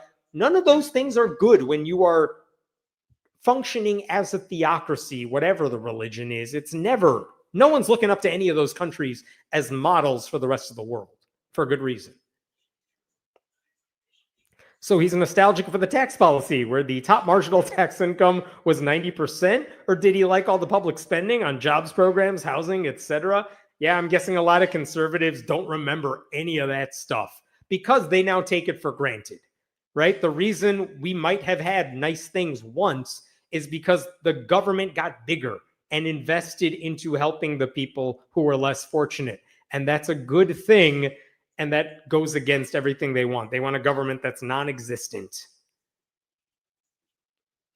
All right, I'm going to move to one last story here before we get to some quick notes. Let me just pull this up. One last story that I haven't written about, but I found this fascinating, and I don't think you've heard this story yet anywhere, because I haven't really seen it pop up in any of my circles either. So give me a second to pull this up. Okay, get this. Utah just signed a new law. It passed the legislature. It was signed into law by the governor. And it basically allows restaurant franchisees to close on Sundays if they want to, and they're not allowed to be punished by the parent company. And I'll back up so we can make sense of this. Like, you know how Chick-fil-A is famously closed on Sundays? They are, because the people, the Christian family that founded Chick-fil-A, they're like, we're super devout. We got to rest on the Sabbath. So Chick-fil-A is going to be closed on Sunday. And if you own a Chick-fil-A, it also has to be closed on Sunday. And that's just a company-wide policy. Even though they could make a ton of money if they were open on Sundays, they are famously closed. And that is true even if Chick-fil-A is in an airport. Or, this is the funniest one, there's a Chick-fil-A in like an NFL stadium, but it's closed on Sundays when all the football games are played. But that's the rule for Chick-fil-A. So this is kind of the opposite. And this is happening with a franchise you might have heard of. It's called Nothing Bundt Cakes. And they sell those little bundt cakes. I'm not particularly a fan of the food, but there you go. And this is a company that, if you haven't heard of them, it is pretty big. They made like $741 million as a company last year. They have over 600 locations. There is probably one near you. But basically, like any restaurant, like any company, they say, hey, we want you to spread our company. We want you to buy a franchise, open it in your community. And there are certain rules about how you manage that chain restaurant, right? And part of the rules say you have to be open X amount of hours every week, or a certain number of hours every day, or whatnot. And so here's what happened. These 600 locations, all these new franchisee owners, they signed the contract that says, yes, of course, we will follow the policies that the parent company sets for us. But last year, 2024, the owners, all those franchisees, they got a letter from corporate offices that said, hey, a year from now, we're making a change to our rules. And the rule is every store, every Nothing Bundt Cakes store has to be open on Sundays starting in February of 2025. So we're giving you a year notice that this is going to go into effect. Even though the original contract you signed did not say that, we're changing the contract a year from now saying you got to be open on Sundays. Okay? And what they said to a franchisee trade magazine, here's what the company said about it. A spokesperson for Nothing Bundt Cakes issued the following statement on behalf of corporate. We communicated to our full franchise system that all bakeries would operate 7 days a week and gave our franchisees more than a year to prepare. This new schedule will allow us to better meet the needs of our guests and is consistent with our franchise agreements. Okay, I mean, whatever. What they're basically saying, if you want to translate that, is, you guys, if we're open on Sundays, we can make a hell of a lot more money. So we're going to force all of our restaurants to be open on Sundays. Think about this. They might have said in the past, you got to be open for like 60 hours a week. But you, franchisee owner, you get to decide when that is. And so some restaurant owners might have said, okay, we're going to open this restaurant for like 12 hours on weekdays. And we'll call it, and we'll be off on weekends. And what the parent company is saying is, okay, but you need to be open 7 days a week at some point. Specifically, what they said is that franchisees have to be open 62 hours a week, and 5 of those hours have to be on Sunday. That is the rule that they told all these franchisees was going to go into effect a year from when they sent the letter. Does that make sense? I hope it makes sense. This is a one-way conversation. Why am I asking you stuff? So anyway, in Utah, that became an issue because there are apparently 9 chains, 9 nothing bundt cake stores in Utah, and 7 of them are owned by like a small group of people. And one of those people, her name is Kelsey Hunt, she said, I don't want to do this because it's Utah. Mormons are like supposed to rest on the Sabbath, right? And this woman, Kelsey Hunt, she asked the corporate offices, can I just extend my hours the other days of the week to make sure I get 62 hours, but still say closed on Sundays? And corporate offices told her no. And another franchisee's like, you guys, we have to be closed on Sunday. This isn't just about religion for us. This is what another guy said. His name is Brad Barrett. Check this out. Because Sunday is a day of worship for so many people in our state, most stores choose to close on Sundays, and there's very little customer traffic on those days. He said, the business we'll get on Sundays would barely cover the costs of keeping our stores open. It makes very little sense to force us to remain open on Sundays, but they've made it very clear that this is what they want. Why? Because they'll get 10% of every dollar you make. That's why. Which is, you know what? I'm not even mad at him. That's a fair point. He's saying they want us to be open because corporate thinks they can make money. But as a franchisee owner, I'm telling you, you're not going to make a lot of money on Sundays because you're not going to get a lot of traffic because this is Utah and it's Sunday. But corporate offices are like, screw you. You got to be open on Sundays, right? Now, here's where he might be wrong, though. He's saying, you know, there's not a lot of foot traffic. It's a Mormon state. People are home on the Sabbath. But Utah is drawing more non-Mormon families and businesses in recent years. And guess what? People got to eat, even on Sundays. And that's why the company didn't budge. They said, we are giving you until March 6th. That's like a week ago. March 6th to get in line, or you're going to lose your stores and we're going to take them back from you. And that is when a Republican in the Utah legislature was like, I can step in and help. Religion and law, that's like my jam. So this Republican's name is Ken Ivory. He is a state representative in Utah. And he decided, he's like, wait, I can use religion as a weapon. That's my favorite thing to do. So he proposed a bill, House Bill 441, if you want to look it up. And his bill would prohibit companies from forcing their franchisees to remain open if it violates their religious faith. And the bill also bars companies from changing their contracts to make franchisees stay open on those holy days, and bans companies from punishing owners who decide to take those days off. And the bill says, I mean, there's a caveat in there. The bill says, look, if you signed a contract that said you have to be open on Sundays and you signed that, like, okay, that's still in effect. But the parent company cannot like change the contract to force you to work on Sundays. And if you don't work on Sundays, they can't punish you for not working on Sundays. And if the franchise does punish you, they can now be fined anywhere between $10,000 and $50,000. And this is what that Republican told the magazine, the trade magazine. Ivory's proposed legislation will ensure that franchisees have the assurance that their religious rights and convictions are not infringed in being mandated to operate on Sundays, unless such a stipulation was expressly negotiated and included in the initial franchise agreement, yada, yada, yada. Okay. So that bill made it through the state legislature really quickly because they had to get this in by March 6th. And Governor Spencer Cox, the Republican in Utah, he signed the bill into law on Friday. Now, Nothing Bundt Cakes, the parent company, they have not said yet they're going to fight this law. But there are legal reasons they could, because technically states are not allowed to pass laws that alter contracts, and that's kind of what this is. But there is another issue too. Like, this is obviously a gift to Christian Mormon business owners who want Sundays off, right? The Republican who sponsored the bill even said in public postings that he's only doing this to help people get Sundays off. This is what he proposed back in January.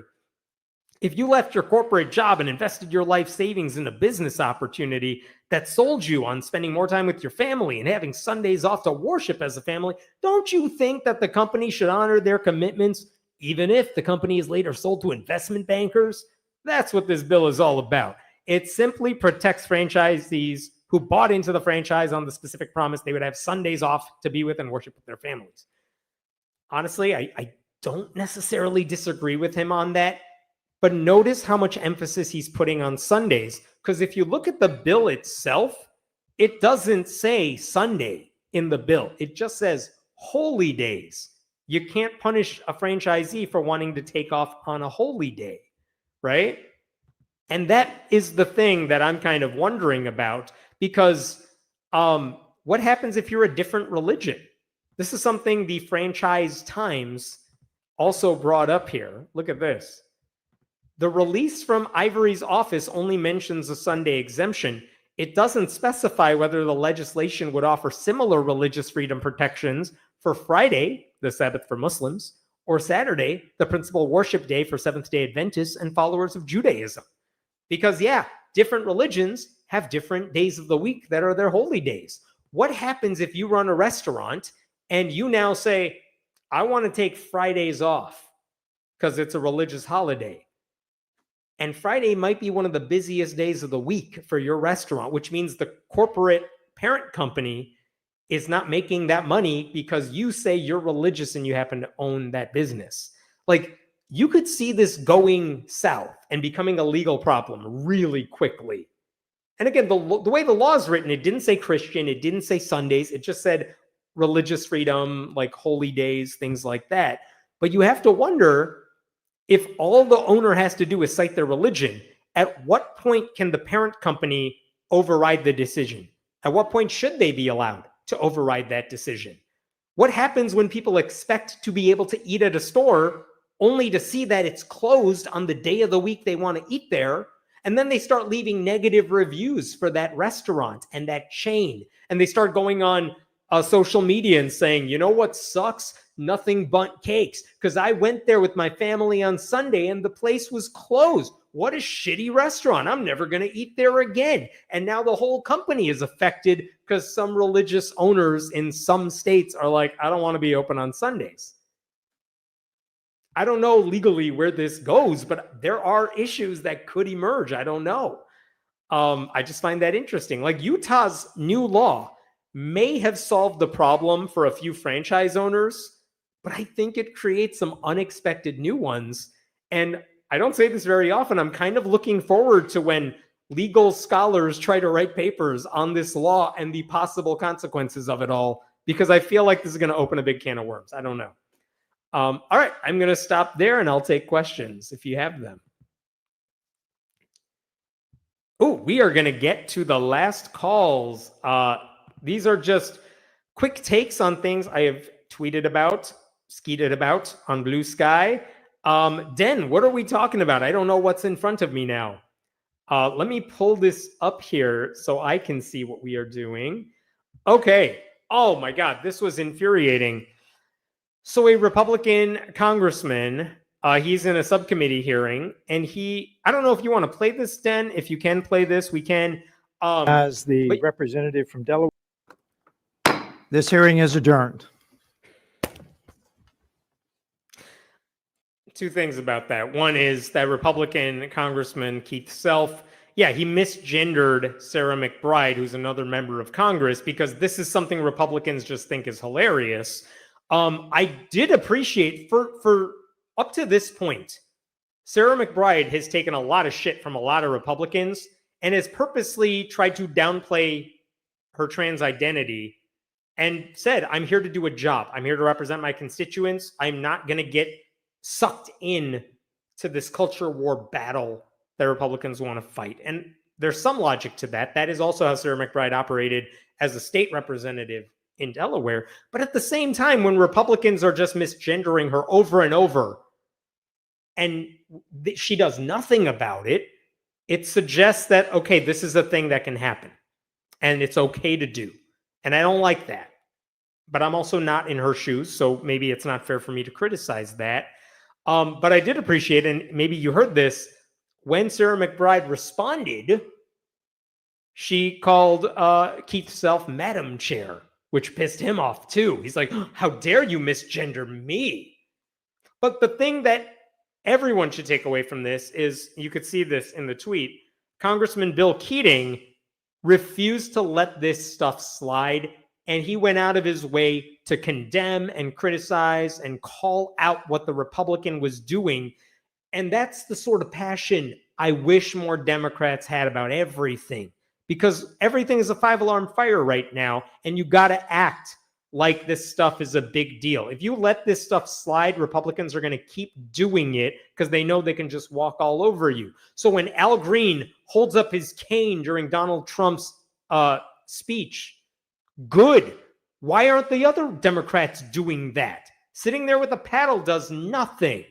You need more Democrats calling this shit out, never letting up about it, because that's what a lot of their voters are feeling. Why are the only people who don't seem to care about this stuff the ones in elected office? So I love it. I love these videos when you have a Democrat who is actually yelling and calling out this stuff as the bullshit it is. And you could see what happened when he did it. The Republicans like, I'm just going to end this meeting right now because he didn't want to deal with it.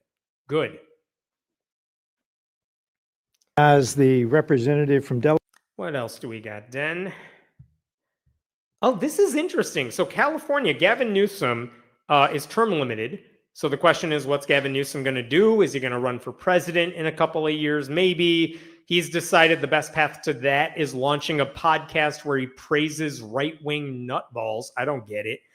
But this is exciting. Katie Porter, one of the better members of the House who lost her election a couple years ago, Katie Porter says she's running for governor.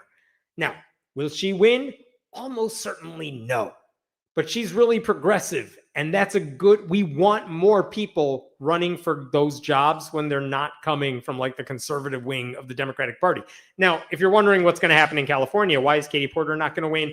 Odds are Kamala Harris is going to jump into that race to become governor of California, and she's probably the odds-on favorite to win that primary and then win that race if she chooses to jump in.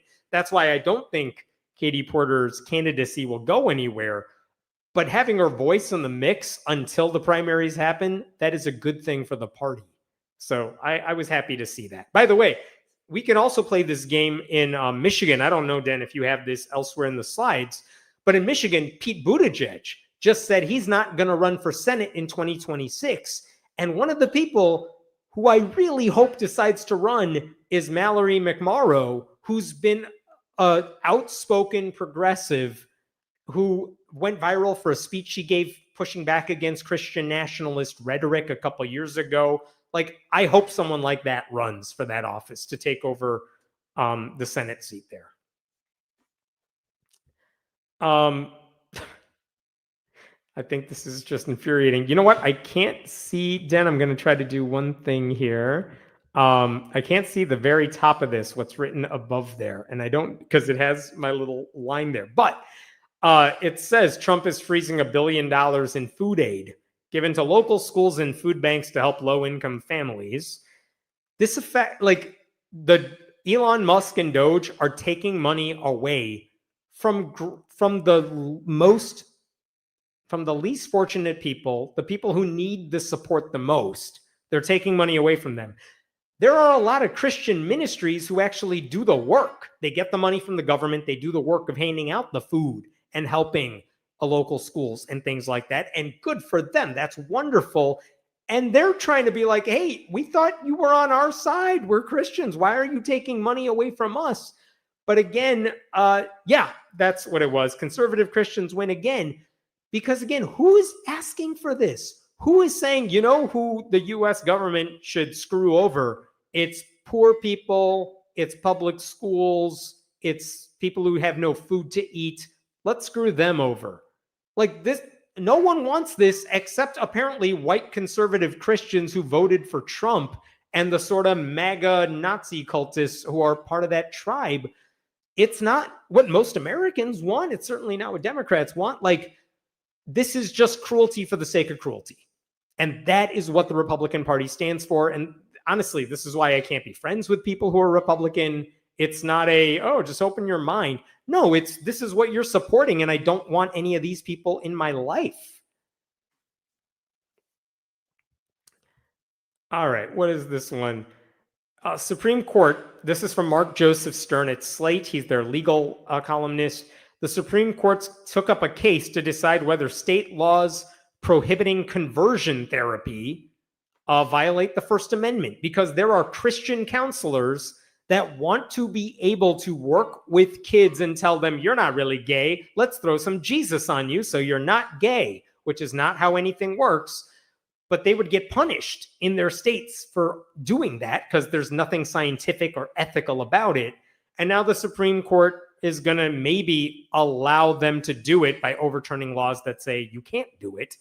And as this tweet says, the Supreme Court will kill children if they overturn these laws. It is that simple. But again, going back to the moral of all of these stories, the whole purpose of the Republican Party is to hurt the marginalized. It is what they do. It is what makes them happy. They only get joy from hurting other people. And that's the only benefit of this. It's not like the science says it's a good idea. This is just, how can we make sure gay people, trans people suffer even more than they already are? Well, let's throw more Jesus at them and tell them you can probably change, which they can't. That's not how it works. Just, I know, it's a nonstop barrage of horrible, horrible things every day because Republicans have power, which is why I don't get when Democrats just roll over. I mean, before we started this show tonight, Chuck Schumer just said he's going to vote to give Republicans the budget that they want to have. Why? Why would you give them anything? Every Democrat should be standing and saying no and causing a ruckus about everything Republicans want to do and get over decorum and tradition. None of that stuff matters at this point. This is interesting too. So a person who worked for Facebook has written a book about a lot of the horrible stuff they did. And the parent company of Facebook, Meta, they just won a legal victory trying to stop the publisher from promoting or distributing copies of the book. Here's the thing.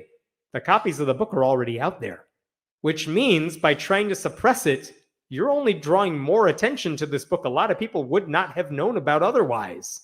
And so my comment here, Streisand effect, do your thing. I mean, yeah, if you just didn't mention it, this book would have come and gone like every book does, and no one would have cared about it in like 2 days.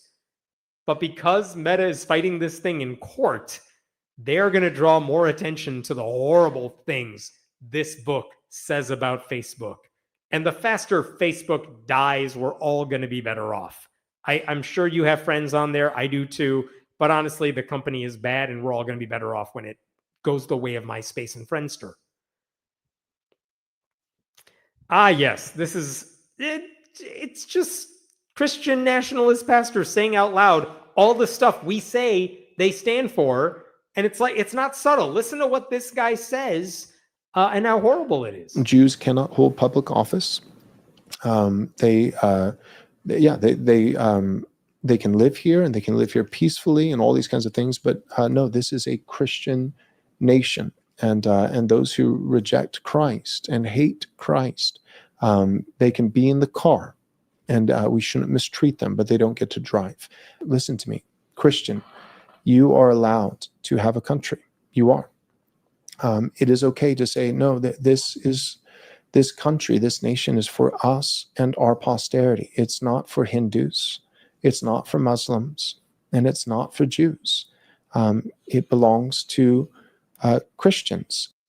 That's Joel Webbin. He is a very popular Christian nationalist pastor, just flat out saying, yeah, Christians, this is our country. Everyone else is a second-class citizen. Did you hear what he said at the beginning? They don't get to hold elected office, which literally goes against the no religious test in our Constitution. He doesn't care about that because the Constitution is not what that guy lives by. He thinks the Bible overrides the Constitution because he wants to live in a theocracy.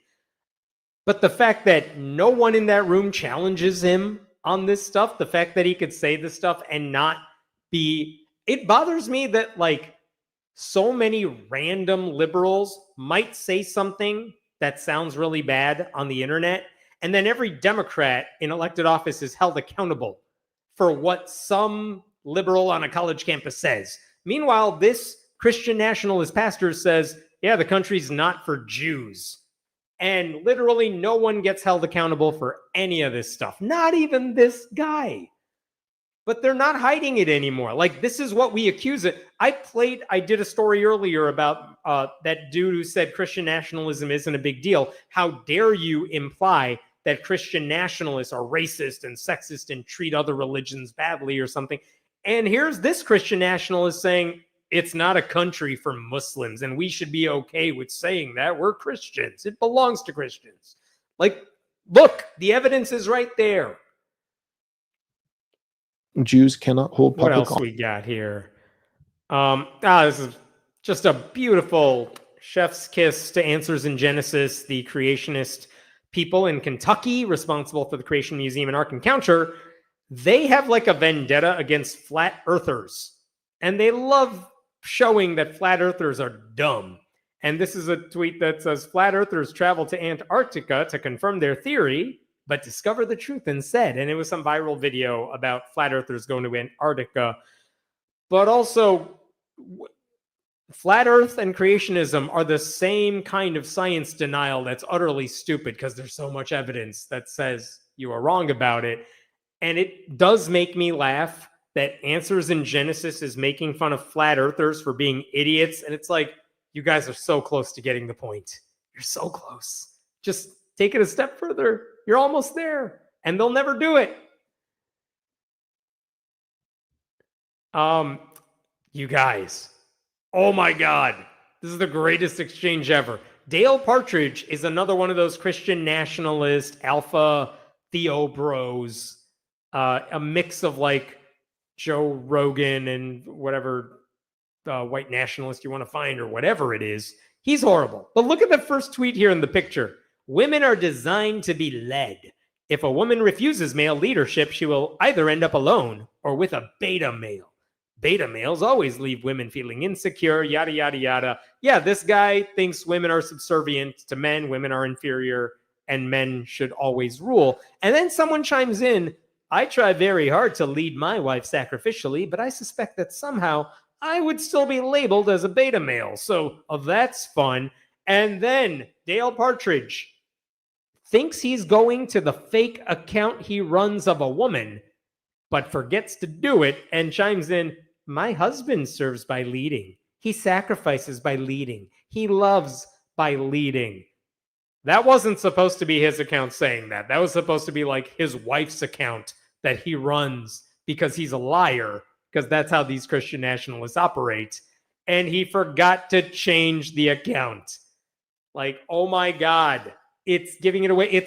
I forgot the exact story, but wasn't there like a Republican politician who's a white dude who said like, as a young black man, I agree with Republican policies, but he forgot to log into the fake profile that he created to promote his own stupid views. Forgot the details, but that's a real thing that happened. And here's Dale Partridge just bearing his entire ass for the world to see. Couldn't have happened to a worse person. This is a really good article. please look at the article that is on your screen right now, The Muckraker. It's by Logan Davis, who does really wonderful reporting for the Colorado Times Recorder. And he has been covering Andrew Womack's ministry, who's this theocratic wannabe Christian preacher who basically his MO, Andrew Womack, is we built a church in the city of Woodland Park, and now we're going to take over the city. And that means we're going to take over the school district.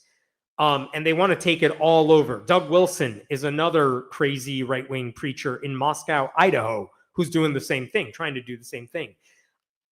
I cannot explain this story in like 2 minutes. This story was nuanced and it was long, but it was well worth your time to read because it shows you how there is now conflict because the people who are part of that Christian ministry are destroying the public school in the community. And now even conservatives in the area are fighting over what they need to do because people like their public schools. They don't want to see a church destroy it. They don't want to see anyone destroy it. I just want to tell you, go read that article. It was so good. Go Google it right now. And this is interesting.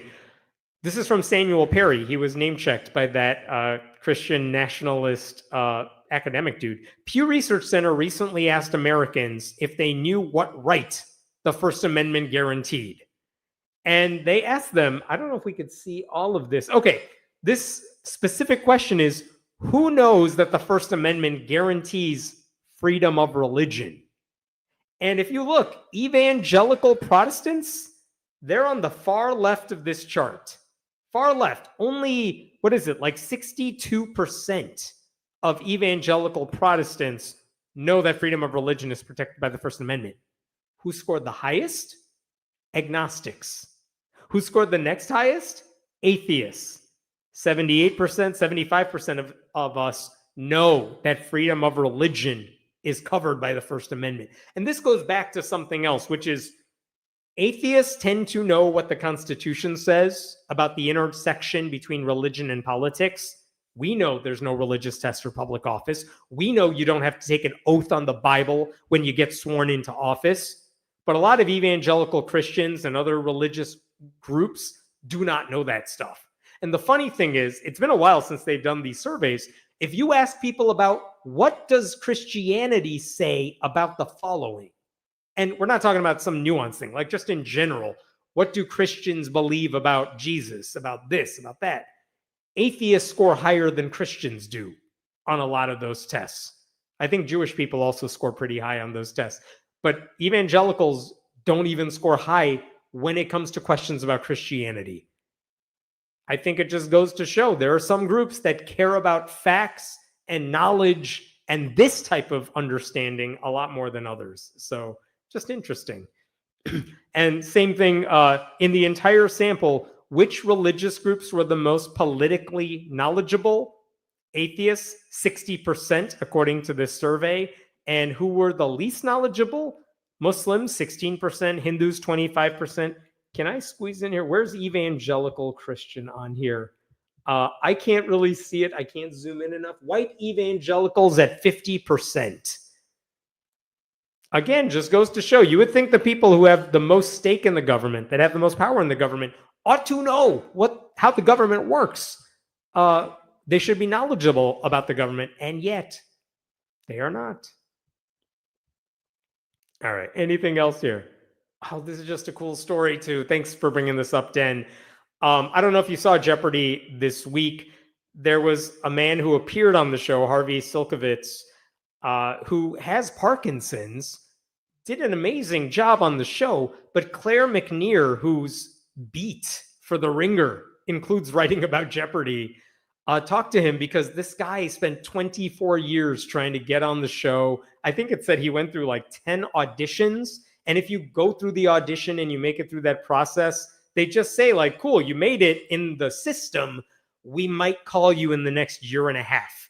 And if we don't call you, you have to audition again because you're no longer in our system. And this guy tried for 24 years to get on the show over the course of like 10 auditions. And he finally made it on the show this week. And it was just a beautiful thing to watch. And also, holy shit, this dude is super smart.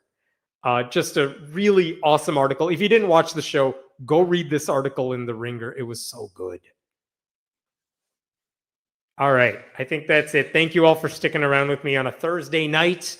I'll be back Friday next week. Thank you so much to Den for helping out. As always, he makes this so much easier. Go subscribe to the newsletter right now, friendlyatheist.com. And if you want to chip in at all, you can go to patreon.com/Hemant. I will see you all next week. Have a wonderful, safe weekend.